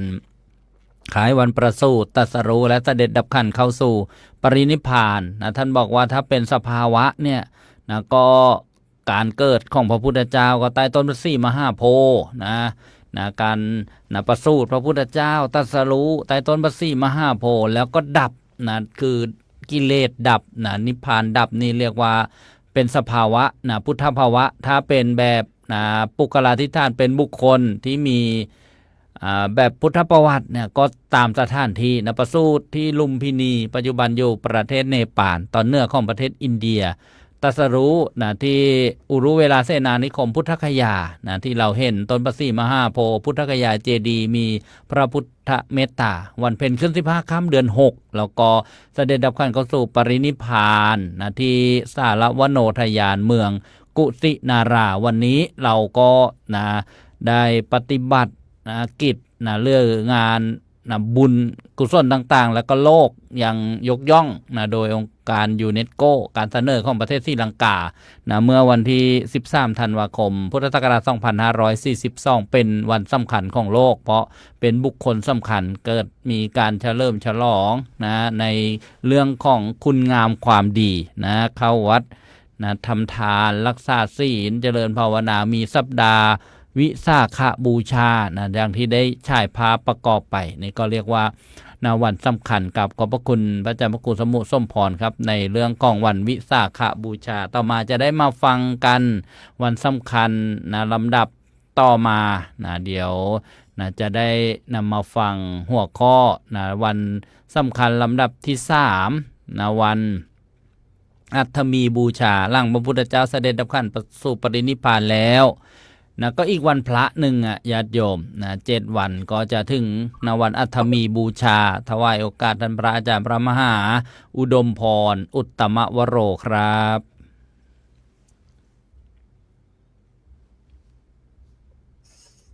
ขนอบน้อมแด่คุณพระศรีรัตนตรัยมีคุณพระพุทธคุณพระธรรมคุณพระสงฆ์กราบถวายความเคารพท่านพระอาจารย์พระครูเกษมพิโสพลท่านพระอาจารย์พระครูสุนทรธรรมนิเทศท่านพระอาจารย์พระครูสมุสมพรท่านพระอาจารย์สรายุทธและก็ท่านพระอาจารย์พระมหาภูมิธรรมด้วยความเคารพครับเจริญพรญาติโยมสาธุชนทั้งหลายขอแสดงความยินดีกับผู้ที่ได้รับรางวัลใหญ่ไปในวันนี้ด้วยนะฮะแล้วก็แสดงความเสียใจด้วยนะฮะ กับญาติโยมที่ผิดหวังในวันนี้นะฮะมีโยมทักมาโทรมาอาจารย์หนูเซ็งมากเลยวันนี้เกิดอะไรขึ้นเนี่ยชีวิตหนูมีความสดชื่นสดใสทั้งวันวันนี้แต่พอหวยมันออกมา866หนูไม่มีความสุขกับชีวิตเลยใครจะขึ้นได้วันนี้บอก นะผิดหวังเดี๋ยวไม่นานก็สมหวังนะคนเราความโชคดีมันไม่ได้เกิดขึ้นกับเราทุกครั้งนะฮะและก็เสมอไปความโชคร้ายก็เช่นกันนะครับความโชคร้ายมันไม่ได้เกิดขึ้นกับเราบ่อยครั้งความโชคดีก็เช่นกันนะทุกอย่างทุกสิ่งทุกอย่างมันล้วนแล้วแต่เป็นของคู่กันนะครับไม่เป็นไรอย่าไปท้อนะครับครั้งนี้เราอาจจะผิดพลาดแต่ครั้งหน้าเราอาจจะชนะก็ได้นะครับนะเมื่อวานก่อนลืมถามอายุหลวงพ่อเกษมพิโสพลตัวเลขอายุเท่าไหร่คุณโยมก็ถามมานะครับเมื่อสักครู่ท่านพระอาจารย์พระครูสมุสมพรได้กล่าวถึงเรื่องราวของวันวิสาขบูชาก็คือวันประสูติตรัสรู้และปรินิพพานนะครับแล้วก็หลังจากที่พระพุทธองค์นั้นทรงปรินิพพานนะฮะที่เมืองกุสินาราอยู่ที่ไหนไม่ทราบไม่เคยไปนะครับยังไม่เคยไปเลยต้องถามอาจารย์สรายุทธนะครับก็เขาเรียกว่าเป็นวันอัฐมีบูชาก็คือมันเป็นวันแรม8 ค่ำเดือน6นะครับหลังจากที่พระพุทธองค์นั้นทรงปรินิพพานแล้วถามว่าวันอัฐมีบูชาคืออะไรวันอัฐมีบูชาก็คือวันปรงพระศพของพระพุทธเจ้านั่นเองนะครับโดยมันมีความสำคัญอย่างหนึ่งก็คือว่าเป็นวันที่มีเหตุการณ์สำคัญทางพระพุทธศาสนาก็คือเป็นวันที่มีการถวายพระเพลิงต่อพระพุทธสรีระหรือว่าถวายพระศพของพระพุทธเจ้าแล้วก็เป็นวันที่ชาวพุทธนั้นมีความสูญเสียและก็มีความเสียใจที่ต้องเรียกว่าสูญเสียใช้คำว่าสูญเสียมากกว่าสูญเสียสรีระหรือว่าร่างกายของพระพุทธเจ้าไปเมื่อ 2,614 ปีนู่นนะครับโดยมีความสำคัญนะครับถือว่าเป็นวันสำคัญทางพระพุทธศาสนาแต่ถ้าย้อนกลับมาเมืองไทยเนี่ยจริงๆวันนี้วันอัฐมีบูชาเนี่ยจะถัดจากวันอะไรนะครับวันวิสาขบูชามาอาทิตย์นึงนะฮะซึ่งวันวิสาขบูชาเนี่ยเราก็เวียนเทียนแต่วันอัฐมีบูชาเนี่ยเราลืมนะมีเพียงไม่กี่วัดในประเทศไทยแต่มาก็เคยเวียนเทียนในวันอัฐมีบูชาเคยเอามาเวียนเทียนวันอัฐมีบูชาโยมงงเลยว่าเกิดอะไรขึ้นนะถ้าคุณโยมจำเอาไว้นะสามารถทำใหม่ได้คนเราในศาสนาพุทธเราเวียนเทียน4 วันก็คือวันมาฆะก็คืออีกวัน2 วันเนี่ยมาฆบูชาเพ็ญเดือน3แล้วก็วันวิสาขบูชาแล้วก็วันอัฐมีบูชาแล้วก็วันอาสาฬหบูชา4 วันนี้เราสามารถเวียนเทียนได้ นะครับแต่ทีนี้ไปดูในเรื่องราวของวันอัฐมีบูชาก่อนว่าเกิดอะไรขึ้นนะฮะก่อนที่หลังจากที่พระพุทธองค์นั้นทรงประกาศที่จะปรงสังขารนะครับแล้วก็ได้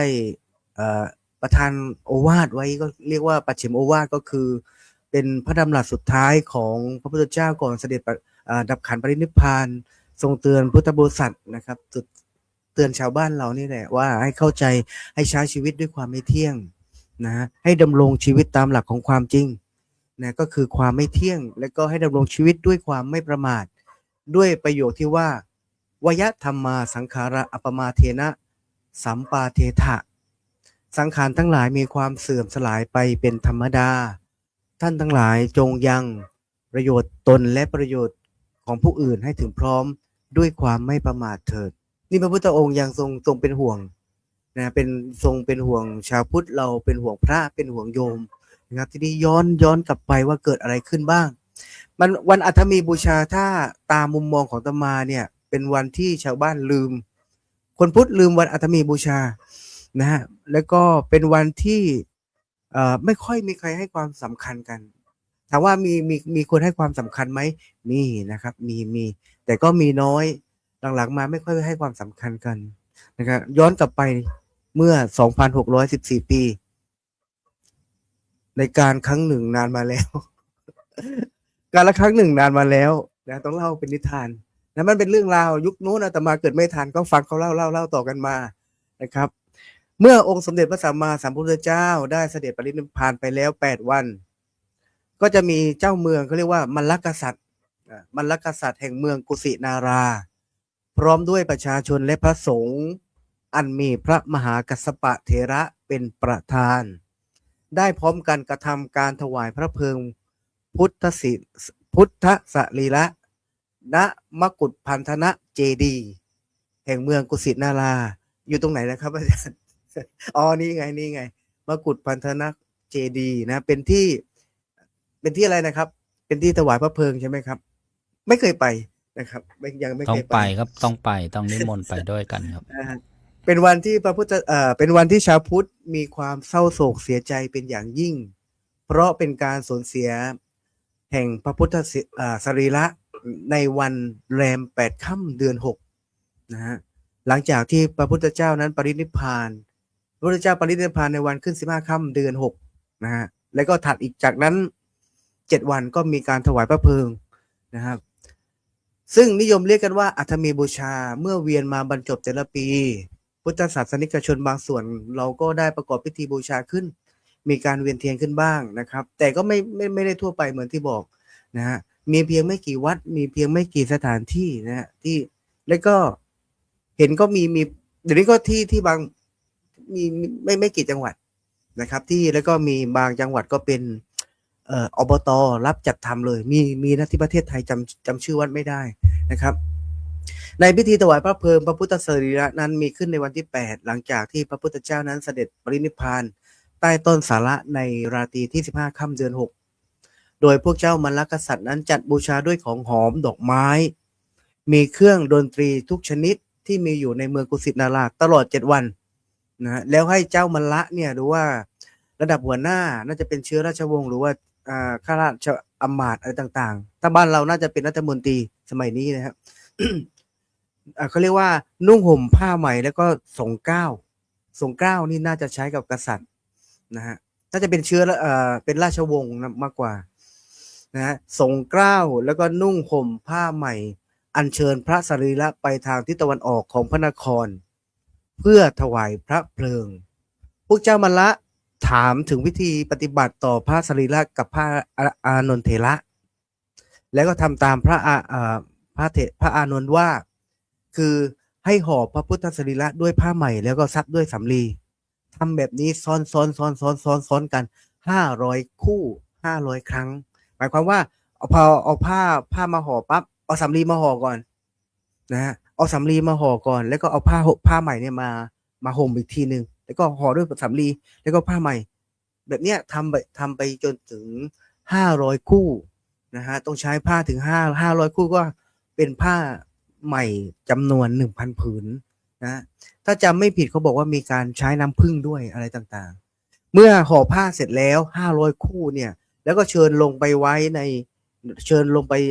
เชิญพระสรีระเนี่ยไปประทับในรางเหล็กที่เติมด้วยน้ำมัน เป็นรางเหล็กนะฮะเป็นรางเหล็กที่เติมด้วยน้ำมัน แล้วทำจิตตกาทาน จิตตกาทานนั่นก็คือเป็นเชิงตะกอนมันเป็นพิธีปฏิบัติสำหรับกษัตริย์สำหรับเจ้านะครับ เป็นเชิงตะกอนซึ่งก็มีไม้ฟืนด้วยเป็นไม้จันทร์นะเป็นไม้จันทร์แล้วก็ประดับประดาด้วยดอกไม้จันทร์ของหอมทุกชนิด จากนั้นก็อัญเชิญพวกเจ้ามันละเนี่ยในระดับหัวหน้าทั้ง4 คนสักเก้ามวยเก้านะครับ นุ่งห่มผ้าใหม่ พยายามจุดไฟในวันที่8นะพูดถึงในวันที่8พยายามจุดไฟที่เชิงตะกอนนั้นน่ะแต่สุดท้ายจุดเท่าไหร่ก็จุดไม่ติด จนเจ้ามันละเนี่ยก็ไปสอบถามใครก็คือไปสอบถามพระอนุรุทธะซึ่งพระอนุรุทธะที่เคยบรรยายไว้ในอีพีที่ก่อนโน้นว่าเป็นผู้ที่มีทิพยจักษุนะครับเพราะด้วยเคยถวายประทีปบูชา 1,000 ดวงนะฮะพระเถระก็เลยตอบไปว่าเพราะว่าเทวดามีความประสงค์ให้รอพระมหากัสสปะและก็พระภิกษุหมู่ใหญ่จำนวน500 รูปผู้ที่กำลังเดินทางมาเพื่อถวายบังคมพระบาทเสียก่อนไฟก็จะลุกไหม้ถามว่าเทวดาพวกนั้นเป็นใครเทวดาพวกนั้นก็คือญาติโยมที่เคยเป็นญาติโยมที่เคยอุปถากพระมหากัสสปะและก็พระสาวกผู้ใหญ่มาก่อนทีเนี้ยเขาไม่นิยมคือเขาจะไปขวางไม่ให้ไฟติดเพราะเขาอยากให้พระของเขาเนี่ยพระมหากัสสปะที่เขาเคยดูแลอยู่เนี่ยมาอยู่ในพิธีด้วยเมื่อพระมาถึงพระภิกษุทั้ง500 รูปรวมพระมหากัสสปะด้วยก็เป็น501 รูปนะฮะเดินทางมาถึงแล้วก็หน้าที่ถวายพระเพลิงแล้วไฟจงลุกโชนขึ้นเองโดยที่ไม่ต้องมีใครจุดใช่ไหมครับ ไม่ได้อยู่ในเหตุการณ์นะคุณโยบอกพระอาจารย์เล่าเหมือนอยู่ในเหตุการณ์เลยแต่มาไม่ได้อยู่เหตุการณ์อันนี้เรียนมาครับเรียนมาหลังจากที่ถวายพระเพลิงเสร็จแล้วนะถวายพระเพลิงเผาซึ่งเผาไหม้พระพุทธสรีระหมดแล้วนะพระพุทธเจ้าจุดติดนะบรรดากษัตริย์มัลละทั้งหลายก็ได้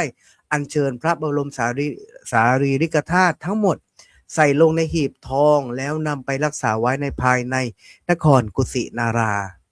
ส่วนเครื่องบริขารต่างๆของพระพุทธเจ้าก็ได้มีการอัญเชิญไปประดิษฐานตามที่ต่างๆเช่น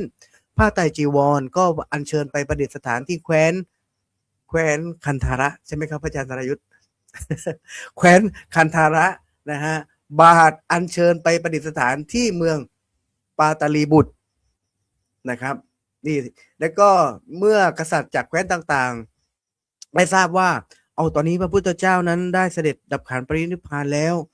ที่นครกุสินาราจึงได้ส่งตัวแทนไปเนี่ยส่งตัวแทนไปขอแบ่งพระธาตุนะบ้านเราเรียกพระธาตุสับง่ายๆก็คือไปขอแบ่งพระบรมสารีริกธาตุเพื่อนำมาสักการะยังแคว้นของตนแต่ก็ถูก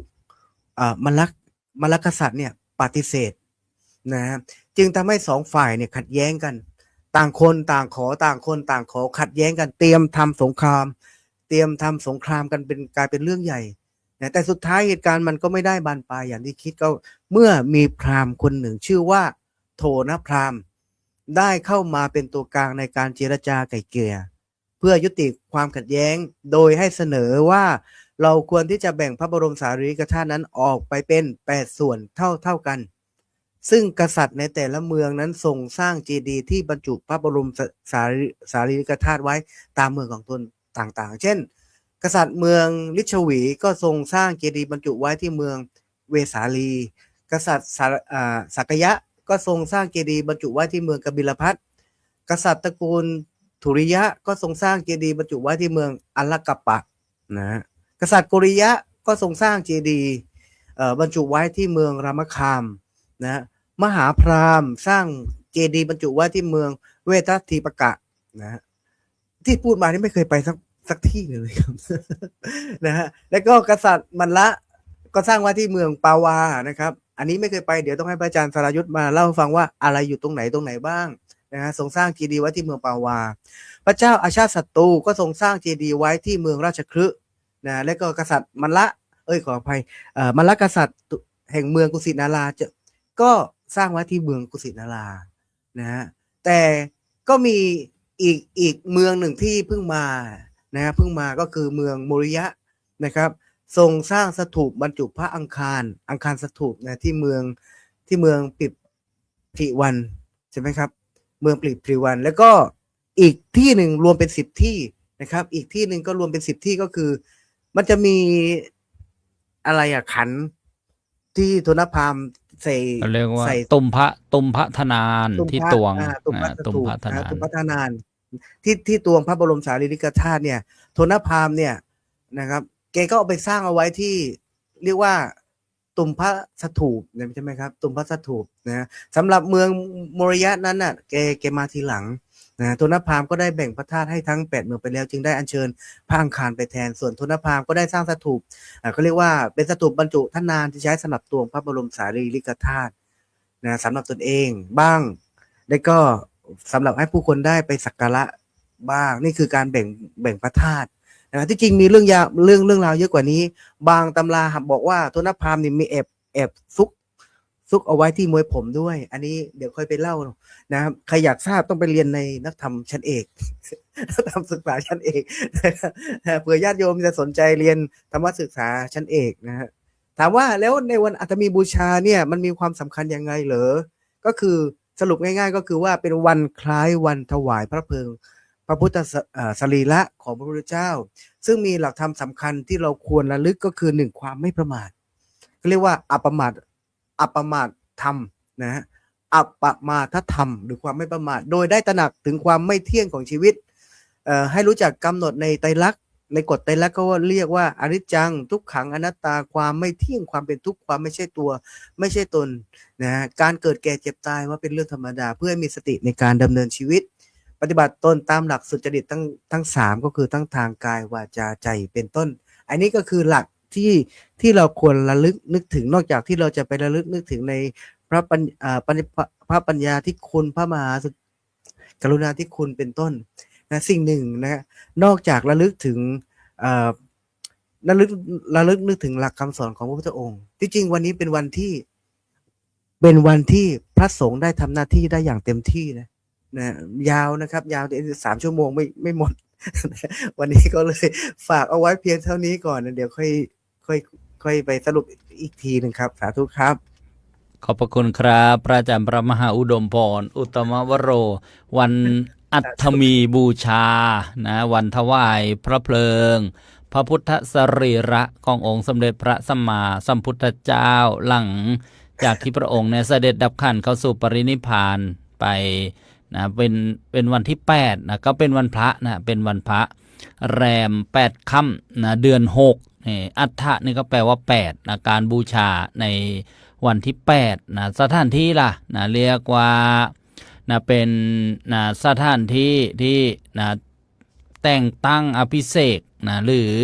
สวมมงกุฎนะของกษัตริย์มัลลกษัตริย์เรียกว่ามกุฎพันธนะเจดีย์ปัจจุบันชาวอินเดียเขาเรียกตรงนี้ว่ารามพานะรามพาก็อยู่ห่างจากสถานที่เสด็จดับขันเข้าสู่ปรินิพพานแค่1 กิโลเมตรนะไม่ไกลเดินนะก็ถึงกันนะเดินก็ถึงกันก็เนื้อห้านี่แหละแล้วสถานที่นี้ญาติโยมเวลาที่นะคณะอย่างกระผมอาตมาภาพพาญาติโยมไปกราบพระบรมสารีริกธาตุแต่ละพระเจดีย์นะเช่นในประเทศไทยนะเช่นยกตัวอย่างพระธาตุนาดูลนะก็จะถามญาติโยมที่เคยไปอินเดียไปกราบสถานที่ถวายพระเพลิงหรือไปที่นะพระอุรังคธาตุพระธาตุพนมเนี่ยก็จะถามว่าโยมรู้ไหมพระบรมสารีริกธาตุเนี่ยกำเนิดที่ไหนทั้งทั่วโลกในโลกาเลย 84,000 องค์เนี่ยนี่แหละสถานที่กำเนิดพระบรมสารีริกธาตุหรือที่นะประดิษฐานที่พระธาตุนะที่นครศรีธรรมราชอย่างเงี้ยนะทุกที่แหละที่อยู่ในทั่วโลกโลกาแล้วก็เทวโลกด้วยในนะบาดาลกัมพิภพด้วยนี่แหละเป็นสถานที่เกิดนะเพื่ออะไรนะถามว่าทำไมต้องมีพระบรมสารีริกธาตุก็เพื่อให้เราเทพเทวดาผู้เกิดมาสุดท้ายภายหลังแล้วก็เรามนุษย์ต่างๆเนี่ยมีจิตเลื่อมใสได้มากราบมาไหว้นะไปสุคติได้นะเพราะว่าพระพุทธเจ้าของเรามีเวลาเผยแผ่พระพุทธศาสนา45 พรรษาหรือว่า45 ปีถ้าเทียบกับพระพุทธเจ้าองค์ก่อนๆน่ะเป็นเวลาที่น้อยนะนี่ก็เรียกว่าพระ นะมหากรุณาธิคุณขององค์พระสัมมาสัมพุทธเจ้านะบางพระพุทธเจ้าไม่มีนะเพราะว่าท่านมีเวลาสั่งสอนนะได้มากได้ทั่วนะอย่างนี้เป็นต้นก็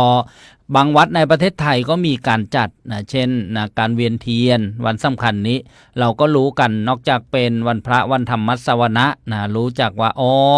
ลำดับนะพระพุทธเจ้าของเราเนี่ยก็เป็นกายเนื้อกายมนุษย์นะมีประสูติมีตรัสรู้มีเสด็จดับขันธ์เข้าสู่ปรินิพพานแล้วก็นะถวายพระเพลิงนะแล้วก็มีการแบ่งนะพระบรมสารีริกธาตุนะที่เราได้กราบไหว้กันพระเขี้ยวแก้วก็ดีนะหรือนะพระบรมสารีริกธาตุก็ดีหรือแม้แต่น้อมจิตให้เลื่อมใสนะระลึกนึกถึงคุณพระรัตนตรัยก็มีบุญมีอานิสงส์และท่านพระมหาอุดมพรก็กล่าวว่าสิ่งที่สำคัญสาระก็คือนะการดำรงชีวิตการดำเนินชีวิตนะอย่างนะไม่ประมาทนั่นเองนะเล็งทำประโยชน์ทำคุณงามความดีเนี่ยท่านก็มีกิจกรรมมากมายที่วัดที่ชุมชนของท่านอะไรที่นะเป็นประโยชน์เนี่ยท่านก็มีนะกิจกรรมจิตอาสานำพาหมู่คณะนะด้วยกิจกรรมแล้วก็เสริมนะไปด้วยหลักธรรมนะมีครูบาอาจารย์กล่าวเป็นคำกรว่าวันเวลาล่วงลับไม่กลับหลังยืนเดินนั่งเกิดดับเสื่อมสลายชีวิตคนนะลดถอยน้อยตามวัยมีสิ่งใดเป็นประโยชน์โปรดริบธรรมก็นะต้องกราบขอบพระคุณพระอาจารย์พระมหาอุดมพรอุตตมวโรนะวัดสี่สมนึกอำเภอนะบ้านนาซ่านอีกครั้งหนึ่งครับลำดับต่อมาจะได้นะมาฟังนะวันสำคัญ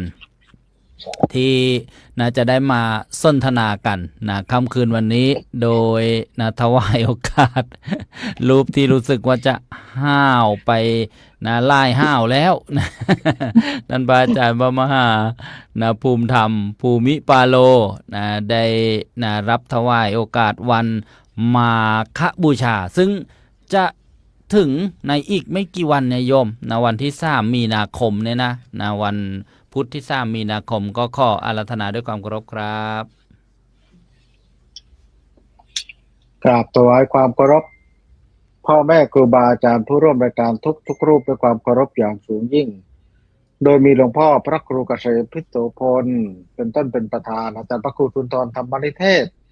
ดร.อาจารย์พระครูสมุทรสมพรอาจารย์พระมหาอุดมพรและอาจารย์ศักดิ์รายุสริสาโรด้วยความเคารพอย่างยิ่งครับผม เจริญพรเจริญสุขสวัสดีดีจงมีแด่ญาติโยมญาติธรรมกัลยาณมิตรญาติธรรมทุกท่านวันนี้ก็เป็นอีกวันหนึ่งนะโยมนะที่มีความสุขแต่ว่าที่โยมเห็นว่าอาตมาหาวนะเพราะอะไรถึงหาวโยมรู้ไหมหนึ่งเปลี่ยนที่จำวัดเพราะว่ากุฏิอาตมาเนี่ยฝนรั่วแล้วก็เลยเปลี่ยนเพดานใหม่เปลี่ยนทำเพดานใหม่แล้วก็ทาสีใหม่ไปเลยใช้เวลา 2-3 วัน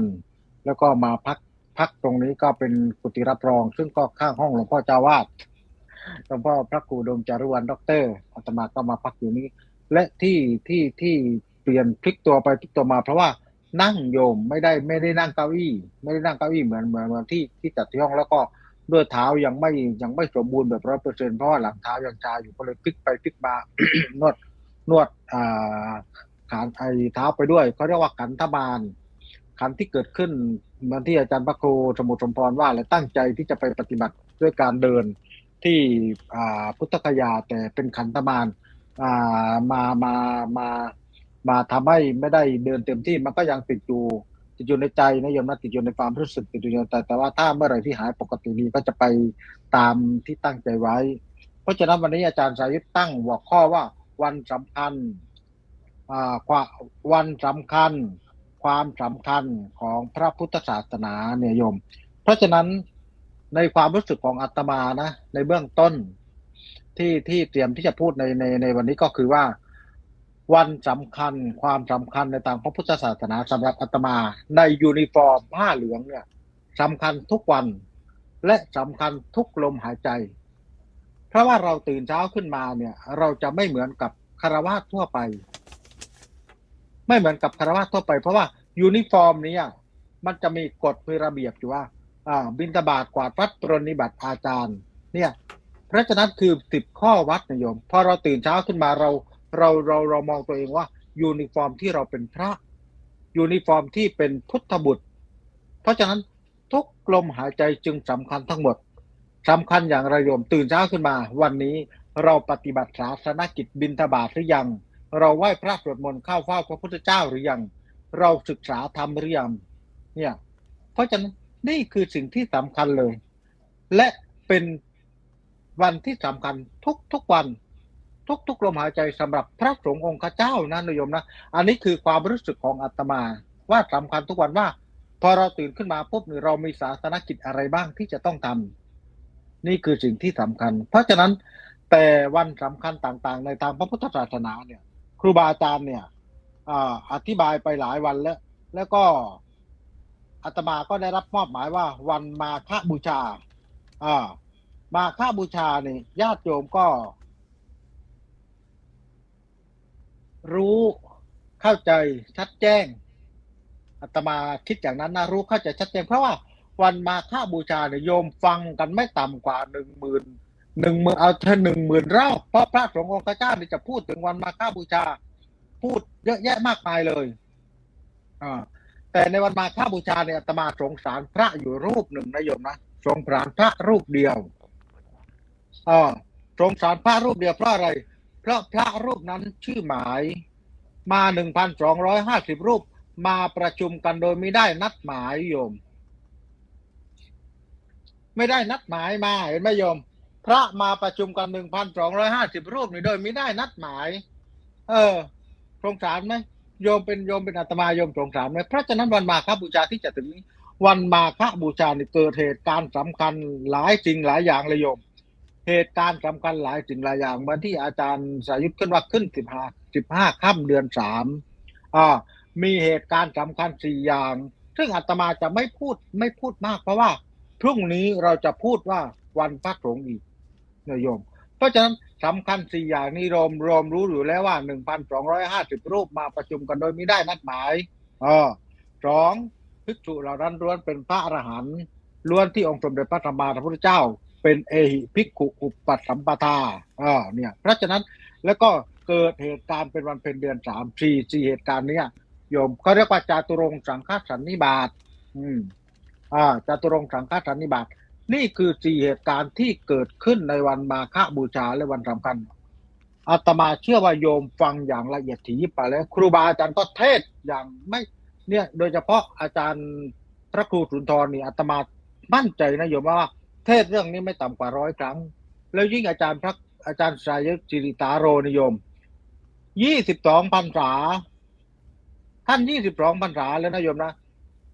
อาตมาเชื่อว่าท่านเทศไม่ต่ำกว่า500 ครั้งพูดเรื่องนี้เพราะฉะนั้นญาติโยมที่ฟังนี่ก็ไม่กว่า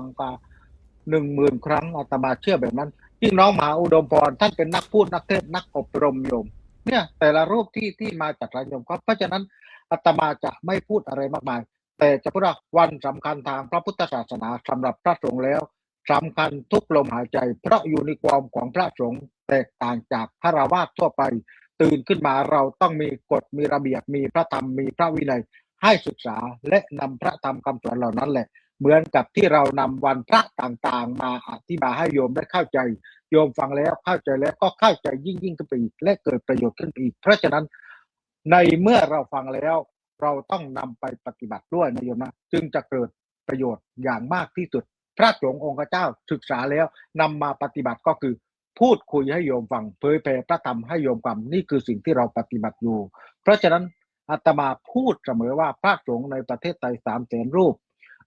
ไปกับศรีกากรอบแค่13 รูปเหลือเยอะแยะมากมายโยมถ้าลุกขึ้นมาเผยแผ่พระธรรมคำสอนเหมือนกับที่เราทำอยู่แบบนี้โยมศาสนาก็จะเจริญรุ่งเรืองเพราะอะไรปริยัติปฏิบัติและปฏิเวท3อย่างนี้ที่อยู่ในความของที่อยู่ในยูนิฟอร์มของพระสงฆ์องค์เจ้าหรือพุทธบุตรลูกของพระพุทธเจ้าจะพึงปฏิบัตินำธรรมะมาให้โยมฟังเพราะฉะนั้นวันนี้ก็ฝากไว้นะโยมนะว่าฟังแล้วนำไปปฏิบัติแล้วบอกต่อจะเป็นประโยชน์อย่างยิ่งและญาติโยมทั้งหลายตอนนี้ที่อยู่ทั่วทุกมุมโลกไม่ต้องอกสั่นขวัญแขวนนะโยมนะกับเหตุการณ์ที่มันเกิดขึ้นณขณะนี้เวลานี้สงครามที่มันเกิดขึ้นเพราะพระธรรมจะปกปักปกป้องคุ้มครองเราไม่ให้ตกไปในที่ชั่วนั่นเองโยมกราบสาธุครับผม ขอบพระคุณครับ พระอาจารย์พระมหาภูมิธรรมภูมิปาโล หรือว่าท่านมหามีภูนะมาในเรื่องวันมาฆบูชานะวันพระสงฆ์นะที่ครูบาอาจารย์เช่นหลวงพ่อพุทธทาสนะได้กล่าวไว้นะวันวิสาขบูชานี้วันพระพุทธเจ้านะวันอาสาฬหบูชาวันพระธรรมนะแล้วก็ในวันมาฆบูชาวันพระสงฆ์นะที่เราได้ทราบว่าเป็นวันที่มีความสำคัญนะวันที่มีการประชุมนะสี่อย่างด้วยกันนะเลยเรียกว่าจาตุรงคสันนิบาตนะจาตุก็สี่นะองค์นะองค์อังคะองค์นะสี่อย่างนะสันนิบาตนี่แปลว่าการประชุมนะญาติโยมไม่ใช่เป็นโรคสันนิบาตที่ญาติโยมอาจจะเคยฟังกันมานะสั้นๆงึกๆงักๆนะไม่ใช่อย่างนั้นนะสันนิบาตนี่แปลว่าการประชุมนะวันเพ็ญขึ้น15 ค่ำเดือน 3แต่ปีใดมีอธิกมาสเช่นที่ประเทศไทยของเรานะปีไหนมีเดือน8 2 หนก็เลื่อนไปนะเป็นวันเพ็ญขึ้น15 ค่ำเดือน 4นะที่จะถึงอีกไม่กี่วันแล้วก็วันพรุ่งนี้นะก็เป็นหัวข้อวันมาฆบูชานี่แหละญาติโยมทีนี้นะสถานที่นะวัดพระเวรุวันนะวัดแห่งแรกในพระพุทธศาสนากรุงราชคฤห์แคว้นมคธปัจจุบันยังอยู่ ขออภัย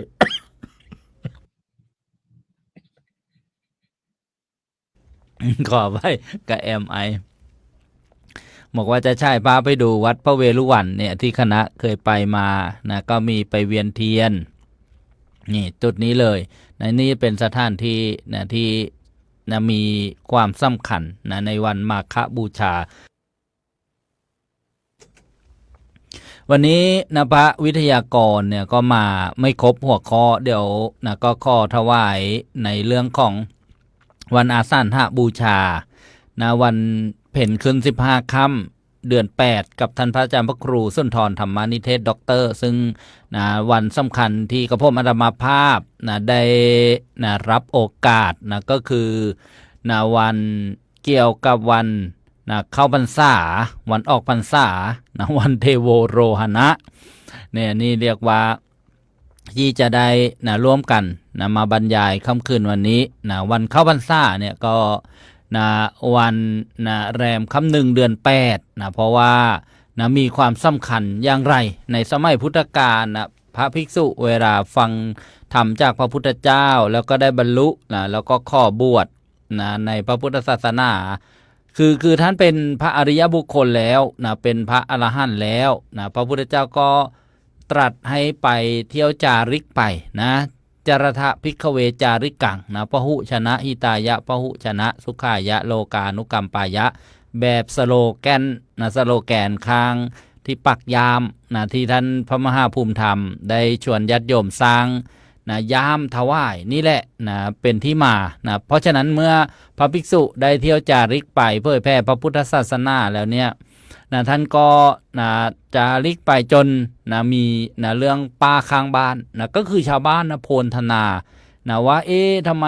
นะนักบวชศาสนาอื่นเนี่ยเวลาฤดูฝนเนี่ยเขาไม่เที่ยวเดินจาริกไปนะเขาอยู่นะอยู่กับสำนักนะทบทวนนะเนื้อหาหลักธรรมแต่ทำไมนะพระสมณะนะของนะสมณะโคดมเนี่ยเราก็เรียกว่าพระในพระพุทธศาสนานะไม่หยุดล่ะเที่ยวไปเหยียบนะตินชาติต้นนะกล้าที่เป็นต้นข้าวกาหรือพืชพันธุ์ธัญญาหารนะเหยียบนะสิ่งเหล่านี้ทำให้ชาวบ้านเขาติเตียนนะพระพุทธเจ้าก็นะทราบเรื่องเพราะว่าชาวบ้านโพลธนาก็เลยบัญญัติเรื่องนะให้เข้าจำพรรษานี่เรียกว่านะเป็นที่มานะต้นเรื่องแล้วก็มีระยะเวลา3 เดือนนะแล้วก็เดือนสุดท้ายให้เป็นช่วงของนาการแสวงหาผ้านะเปลี่ยนผ้าเรียกว่ากฐินการนี่เรียกว่าจนถึงนู้นแหละวันเพ็ญขึ้น15 ค่ำเดือน 12ก็คือวันลอยกระทงนะหมดช่วงนะฤดูระยะเวลานะที่นะทอดกฐินนี่เรียกว่าวันเข้าพรรษาพระท่านก็จะอธิษฐานนะอธิษฐานที่เรียกว่าอะไรอธิษฐานผูกใจนะว่าตลอด3 เดือนไตรมาสเนี่ยไตรเนี่ยแปลว่า3 มาสนี่ก็เดือนว่าจะไม่เที่ยวจาริกไปค้างจำวัดที่ไหนเว้นไว้แต่มีเหตุสมควรไปได้ครั้งละ7 วันเรียกว่าสัตตหกรณียะ นะเช่นนะไปดูแลพ่อแม่ครูอุปชฌาย์ที่ป่วยที่อาพาธนะหรือญาติโยมนิมนต์ไปนะหรือเพื่อนสหธรรมิกนะมีความกระสั่นอยากศึกไประงับนะนี่เรียกว่าหรือกุฏินะพังนะไป5 ทับพระสัมภาระหรือกิจอื่นนะที่เป็นกิจจลักษณะนะก็ไปได้นะครั้งละไม่เกิน7 วัน7 วันก็กลับมานี่เรียกว่านะเรื่องวันเข้าพรรษาญาติโยมก็ได้ทำบุญสุนทรทานกันมีการล่อเทียนเข้าพรรษาด้วยนะเพราะว่าเทียนเนี่ยนอกจากเป็นสิ่งจำเป็นนะในสมัยก่อนปัจจุบันญาติโยมอาจจะเห็นว่าไม่ได้ใช้แล้วนะก็ถวายหลอดไฟนะถวายค่าไฟอย่างเงี้ยเป็นต้นแต่การบูชาเนี่ยมีผลนะบูชาด้วยเทียนจุดประทีปนะอย่างเนี้ยเหมือนท่านพระอนุรุทธเถระที่ได้ตาทิพย์เพราะบูชาตะเกียงหรือว่าดวงประทีปนะต่อพระเจดีย์นะของพระสัมมาสัมพุทธเจ้านี่เรียกว่าเรื่องวันเข้าพรรษาพอครบทวนไตรมาสนะ3 เดือนนะวันเพ็ญขึ้น15 ค่ำเดือน11นะที่เราดูหนังเรื่อง15 ค่ำเดือน11บั้งไฟพญานาคนะเรียกว่าวันออกพรรษานะออกแล้วถ้าทำยังไงละพระท่านจะออกนะคือนะพระก็ประชุมกันแล้วก็ประวารณากันนะเปิดโอกาสให้ว่ากล่าวตักเตือนกันได้ถ้าได้เห็นได้ยินได้สงสัยใน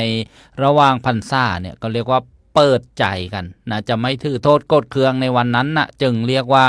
วันมหาปวารณานะวันมหาปวารณานะที่พระผู้บวชก่อนก็เปิดใจปวารณากับพระผู้บวชทีหลังว่าถ้าได้เห็นได้ยินได้รังเกียจว่าทำผิดสิ่งใดก็ขอให้บอกจะได้ปรับปรุงแก้ไขนะนี่เรียกว่านะวันมหาปวารณาวันปวารณานะหรือเรียกว่าวันออกพรรษาแล้วก็อีกประการหนึ่งนะในสมัยพุทธกาลก็เป็นวันที่พระพุทธเจ้าเนี่ยเสด็จลงจากดาวดึงส์เทวโลกสวรรค์ที่ประตูเมืองสังกัสสะนะจึงเรียกว่าวันเทโวโรหณะนะวันพระพุทธเจ้าเปิดโลกนะบ้านเราก็ทำบุญตักบาตรวันเทโวโรหณะปัจจุบันสถานที่นี้ก็มีสถานที่อยู่จริงนะคณะที่ได้บอกข่าวว่าจะไปกราบสังเวชนียสถานทั้ง4 ตำบลเนี่ยนะในเดือนมีนาคมเนี่ยในวันที่20นะที่จะเดินทางไปเนี่ยที่ครูบาอาจารย์ก็ได้ไปร่วมกันเนี่ยก็จะไปที่นี่ด้วยนะสถานที่พระพุทธเจ้าเนี่ยเสด็จลงจากดาวดึงส์เทวโลกสวรรค์กลับสู่โลกมนุษย์นะหลังจากที่เสด็จขึ้นไปโปรดพระพุทธมารดานะ3 เดือนตลอดทวนไตรมาสในพรรษาที่7นะขึ้นที่เมืองสาวัตถีนะลงที่เมืองสร้างกัสสะปัจจุบันมีสถูปเจดีย์สมัยพระเจ้าอโศกมหาราชหรือประมาณ200เศษเนี่ยท่านสร้างครอบบันไดที่ลงจากดาวดึงส์เทวโลกสวรรค์มีบันทึกไว้สมัยก่อนเนี่ยบันไดเนี่ยยังโผล่เหนือพื้นดินขึ้นมามีการขุดนะลงลึกไปก็ขุดไม่สุดท่านจึงสร้างเจดีย์สร้างสถูปครอบไว้นะบันไดที่พระพุทธเจ้าเสด็จลงจากดาวดึงส์เทวโลกสวรรค์เนี่ยเรียกว่านะความสำคัญนะในเกี่ยวกับพุทธประวัตินะเกี่ยวกับพระธรรมวินัยนะแล้วก็เราเป็นพุทธศาสนิกชนได้มาลำลึกนึกถึงนะว่าพระพุทธเจ้าเกิดขึ้นแล้วในโลกนี้เกิดขึ้นจริงนะพระธรรมเนี่ยเกิดขึ้นแล้วพระสงฆ์เกิดขึ้นแล้วเราก็นะตามที่พระพุทธเจ้าสั่งสอนนะทานศีลภาวนานะเมื่อระลึกนึกถึงว่าเราก็เป็นผู้มีบุญมีวาสนานะไม่ประมาทในการทำบุญกุศลนี่เรียกว่าวันสำคัญนะวันเข้าพรรษาวันออกพรรษาวันเทโวโรหณะนะก็มีนัยสามสังเขปเนื้อหาสาระก็กราบขอบพระคุณครูบาอาจารย์ทุกรูปนะครับแล้วก็เจริญพรอนุโมทนาบุญญาติโยมทุกท่านที่เข้ามารับชมรับฟังนะวันนี้ทักทายอาจจะไม่ทวนทั่วนะขึ้นข้อความภาพอาจจะไม่หมดทุกคนแต่ก็จะพยายามนะแล้วก็ในรอบที่2นะเหลือนะวันสำคัญที่นะยังไม่ได้นำมาบรรยายนะเพราะว่าพระธรรมวิทยากรท่านติดศาสนกิจนะก็คือวันอาสาฬหบูชานะวันที่พระพุทธเจ้าแสดงนะปฐมเทศนาธรรมจักรปวัตนสูตรมีความสำคัญอย่างไรนะก็จะก่อความเมตตาพระอาจารย์พระครูสุนทรธรรมนิเทศนะด็อกเตอร์ได้บรรยายนะวันนี้นะด้วยความเคารพครับขอถวายความเคารพรอบ2เวอร์ชันภาคกลางนะครับผม ครับวันอาสาฬหบูชาหรืออาสาฬหบูชาก็ท่านว่าสามารถจะอ่านได้ทั้ง2แบบ ก็เป็นวันสำคัญทางพุทธศาสนาอีกวันหนึ่งนะตรงกับวันเพ็ญขึ้น15 ค่ำเดือน8นะแล้วก็เป็นวันสำคัญที่เกิดเหตุการณ์ยิ่งใหญ่3ประการนะซึ่งทำให้พระพุทธศาสนาครบองค์ประกอบที่เรียกว่าพระรัตนตรัยนะเรามีวันพระพุทธแล้วมีวันพระธรรมแล้วแต่ยังไม่เกิดพระสงฆ์ในวันอาสาฬหบูชานี่จึงเป็นวันที่พระรัตนตรัยครบนะก็คือมีพระสงฆ์บังเกิดขึ้นในวันสำคัญนี้จึงมีเรื่องที่สำคัญก็คือประการที่หนึ่งเลยก็คือพระเจ้าได้ทรงแสดงปฐมเทศนาคำว่าปฐมเทศนาก็คือเทศนากันแรกที่พระเจ้าตรัสรู้และก็ได้แสดงนะก็เป็นเรื่องที่ต้องสำคัญจริงๆนะว่าจะได้ผลไม่ได้ผลเนี่ยคือเหมือนกับว่าเป็นการประเมินว่าธรรมะที่ตรัสรู้มาเนี่ยจะสามารถนำพาผู้คนให้พ้นทุกข์ได้จริงหรือไม่หลังตรัสรู้ได้2 เดือนนะพระพุทธเจ้าก็แสดงธรรมครั้งแรกที่เรียกว่าธรรมจักกัปปวัตตนสูตรให้ใครฟังอยู่ให้แก่ปัญจวัคคีย์นี้สถูปนะที่เป็นสถานที่แสดงธรรมครั้งแรกอยู่นะธรรมิกสถูปนะณป่าอิสิมฤคทายวันเมืองพาราณสีนะโยมเห็นไหมใครไม่ไปนี้เสียดายชีวิตอยู่นะเกิดมา ทำไมอ่ะเพราะว่าพระเจ้าก็ตรัสไว้ว่านะเมื่อบุคคลใดระลึกถึงนะ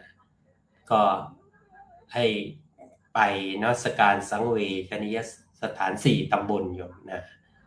คือสถานที่ประสูติที่ตรัสรู้ที่แสดงพระธรรมเทศนาและก็ที่ปรินิพพานแต่ได้ข่าวว่าพระอาจารย์สรายุทธจะให้โปรโมชั่นพิเศษไปนิวเดลีด้วยหรือว่าที่อะไรนะซึ่งก็จะสังกษะด้วยครับแล้วก็ทัชมาฮาลด้วยนะก็ไปดูความมหัศจรรย์ของโลกนะอีกสถานที่หนึ่ง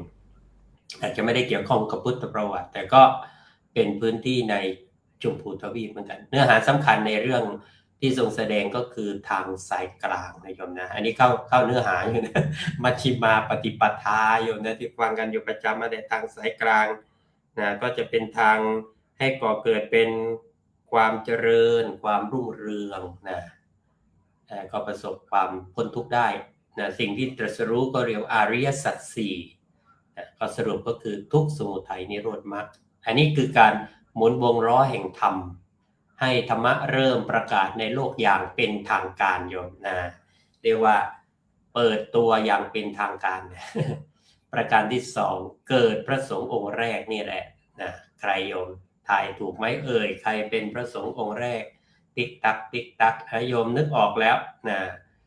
พระสงฆ์องค์แรกใครนะจบพระธรรมเทศนาโยมนะพระอัญญาโกณทัญญะได้ดวงตาเห็นธรรมเมื่อก่อนท่านชื่อโกณทัญญะเฉยๆโยมแต่พอท่านได้ดวงตาเห็นธรรมนะอัญญาสิวัตโพโกณทัญโยทันทีเลยพระเจ้าอุทานขึ้นมาคำว่าอัญญาก็เลยเติมหน้าท่านโกณทัญญะเป็นพระอัญญาโกณทัญญะนะ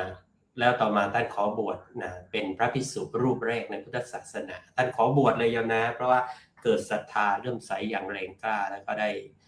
โสดาบันผลต่อมาท่านก็บรรลุเป็นพระอรหันต์จึงทำให้เกิดพระสงฆ์ขึ้นเป็นครั้งแรกพระสงฆ์ที่เกิดขึ้นครั้งแรกนี้ยังไม่เป็นพระอรหันต์นะโยมนะแต่ว่าท่านบรรลุเขาเรียกว่าโสดาบันแล้วเป็นพระอริยบุคคลเบื้องต้นนะ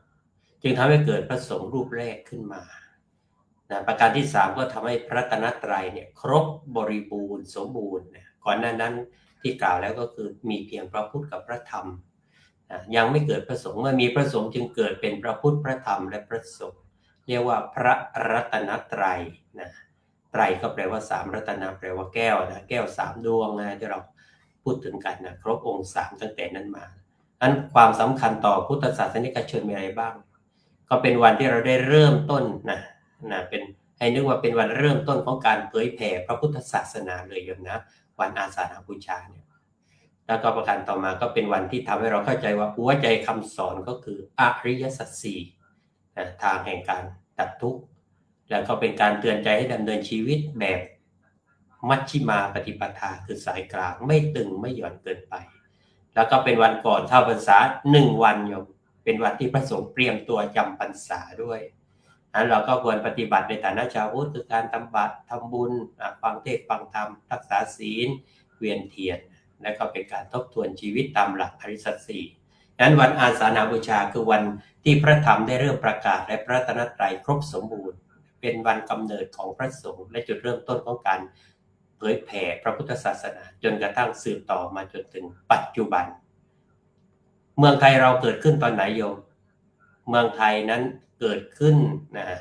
เรียกว่ามีการปฏิบัติในวันอาสาฬหบูชาอย่างเป็นทางการในสมัยของจอมพลป.พิบูลสงคราม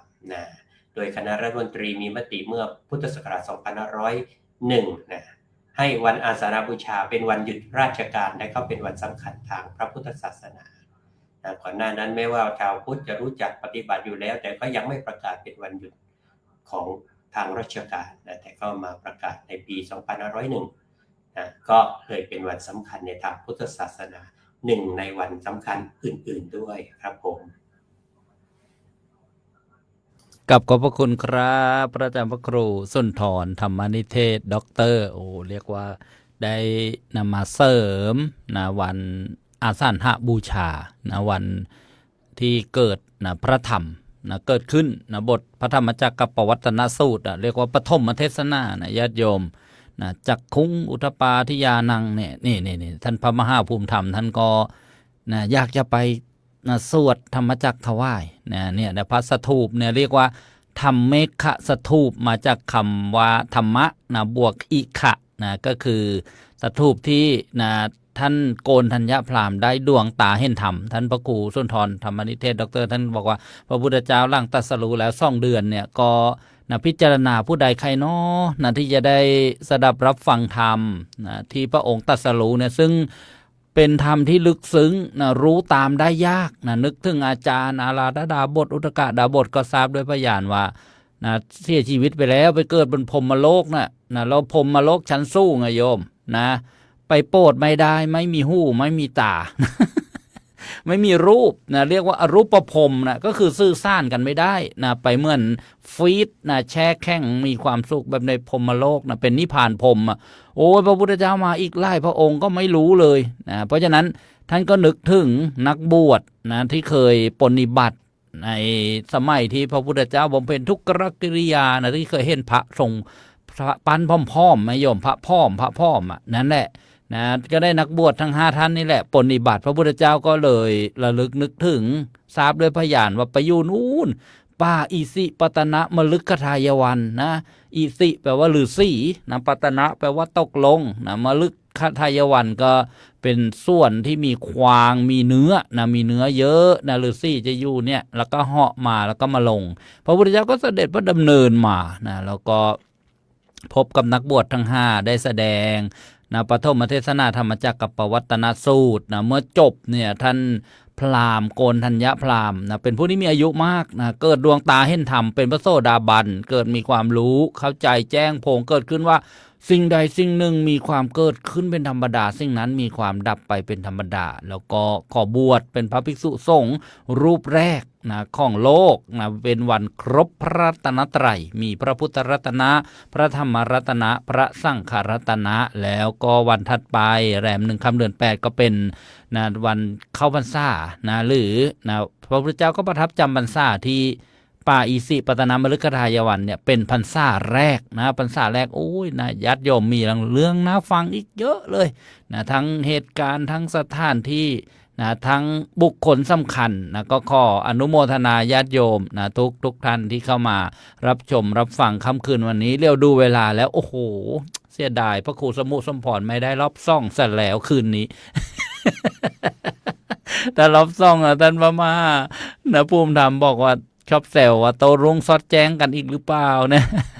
ก็ข้อช่วงท้ายจะได้ประชาสัมพันธ์รายการนานาสาระธรรมดี นะซึ่งในวันพรุ่งนี้นะวันที่2นะมีนาคมก็วันอังคารก่อนนะวันนะมาฆบูชานะก็เป็นนะวาระหัวข้อสนทนาธรรมว่าวันมาฆบูชาวันพระสงฆ์ดีเลิศในโลกานะพระสงฆ์ที่มาประชุมเนี่ยทำไมต้องบอกว่าดีเลิศนะในโลกาทั้งนอกจากโลกมนุษย์แล้วยังมีเทวโลกด้วยนะท่านพระมหาภูมิธรรมก็บอกว่าเสียไป13กับ4กากอบก็ไม่เป็นไรยังอยู่เยอะนี่ เราจะได้มาฟังกันว่า มีความเป็นมาเป็นไปอย่างไรทั้งเหตุการณ์นะสถานที่ความสำคัญนะเนื้อหาสาระธรรมก็จะได้ถวายนะหัวข้อกับครูบาอาจารย์มาแต่ละหัวข้อก็ติดตามรับชมรับฟังกันได้ในวันพรุ่งนี้ในภาคออนไลน์นะที่ประเทศไทยก็ 19 นาฬิกาหรือว่า 1 ทุ่มประเทศอังกฤษเที่ยงวันยุโรปบ่าย 1 โมงนะแล้วก็ภาคสถานีวิทยุกระจายเสียง 19:30 นาทีนะเป็นต้นไปนะเราก็เจริญพรอนุโมทนาทักทายญาติโยมที่จะมารับชมรับฟังนะเรียกว่ารีลันย้อนหลังนะก็ได้อานิสงส์ได้ประโยชน์นะได้ผลบุญนะเรียกว่าไม่แพ้ในรอบแรกนะเพราะว่านะบางท่านอาจจะไม่สะดวกนะในรอบในรอบสดนะหรือว่ารอบถ่ายทอดจริงๆนะก็เป็นประโยชน์ทั้งนั้นในการทำงานนะเผยแผ่พระพุทธศาสนาค่ำคืนวันนี้จะได้ขอ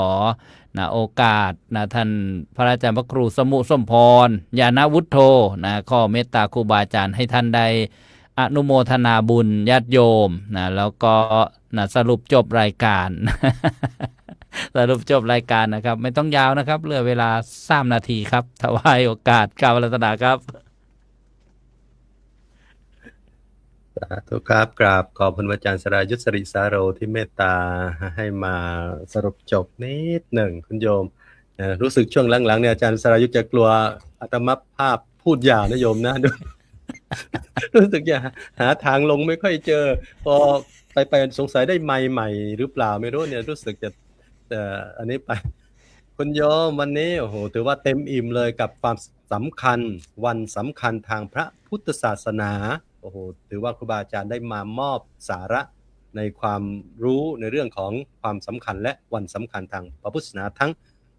วันนี้พูด 5-6 วันคุณโยมวันพระวันวิสาขบูชาวันอัฐมีบูชาวันอาสาหบูชาวันมาฆบูชาเข้าพรรษาออกพรรษาแล้วก็วันเทโวโรหณะ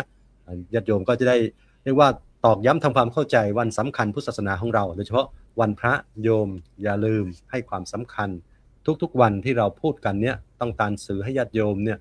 ได้รู้ว่าพุทธศาสนาของเราเนี่ยมีวันสำคัญที่อยากให้ญาติโยมมาร่วมกันสร้างบุญสร้างกุศลสร้างคุณงามความดีอย่าละทิ้งวันสำคัญของชาวพุทธของเราเรามีวันที่ทำมาหาเลี้ยงชีพทำมาหาเลี้ยงตัวของเราแต่อย่าลืมหาเลี้ยงใจจิตใจของเราคือทำบุญทำกุศลสร้างบุญสร้างกุศลไว้มากๆวันนี้ญาติโยมคงจะได้สาระธรรมและเพลิดเพลินกับสาระธรรมและก็การสนทนาธรรมจากครูบาอาจารย์ที่เมตตาทุกรูปโดยเฉพาะอาจารย์พระครูเกษมพิษโสพลอาจารย์พระครูสุนทรธรรมนิเทศอาจารย์มหาอุดมพรอุตตมวโรอาจารย์มหาภูมิธรรมภูมิพโลและอาจารย์สรยุทธสริสาโรที่ท่านได้เป็นพิธีกรดำเนินรายการมาจนถึงช่วงท้ายได้เวลาที่เราจะมาปิดรายการด้วยอาตมาภาพสุดท้ายขออ้างเอาคุณพระศรีรัตนกรัยมีคุณพระพุทธคุณพระธรรมคุณพระสงฆ์จงมาปกป้องคุ้มครองญาติโยมที่รับฟังรายการนานาสาระธรรมดีตั้งแต่ต้นจนถึงบัดนี้ให้ญาติโยมทุกคนทุกท่านได้มีความสุขความเจริญด้วยอายุวันนะสุขภาละคิดสิ่งหนึ่งประสงค์สิ่งใดที่ชอบประกอบด้วยธรรมแล้วขอให้ญาติโยมทุกคนทุกท่านจงสำเร็จด้วยความตามความปรารถนาทุกคนทุกท่านเทินขอเจริญพรสาธุ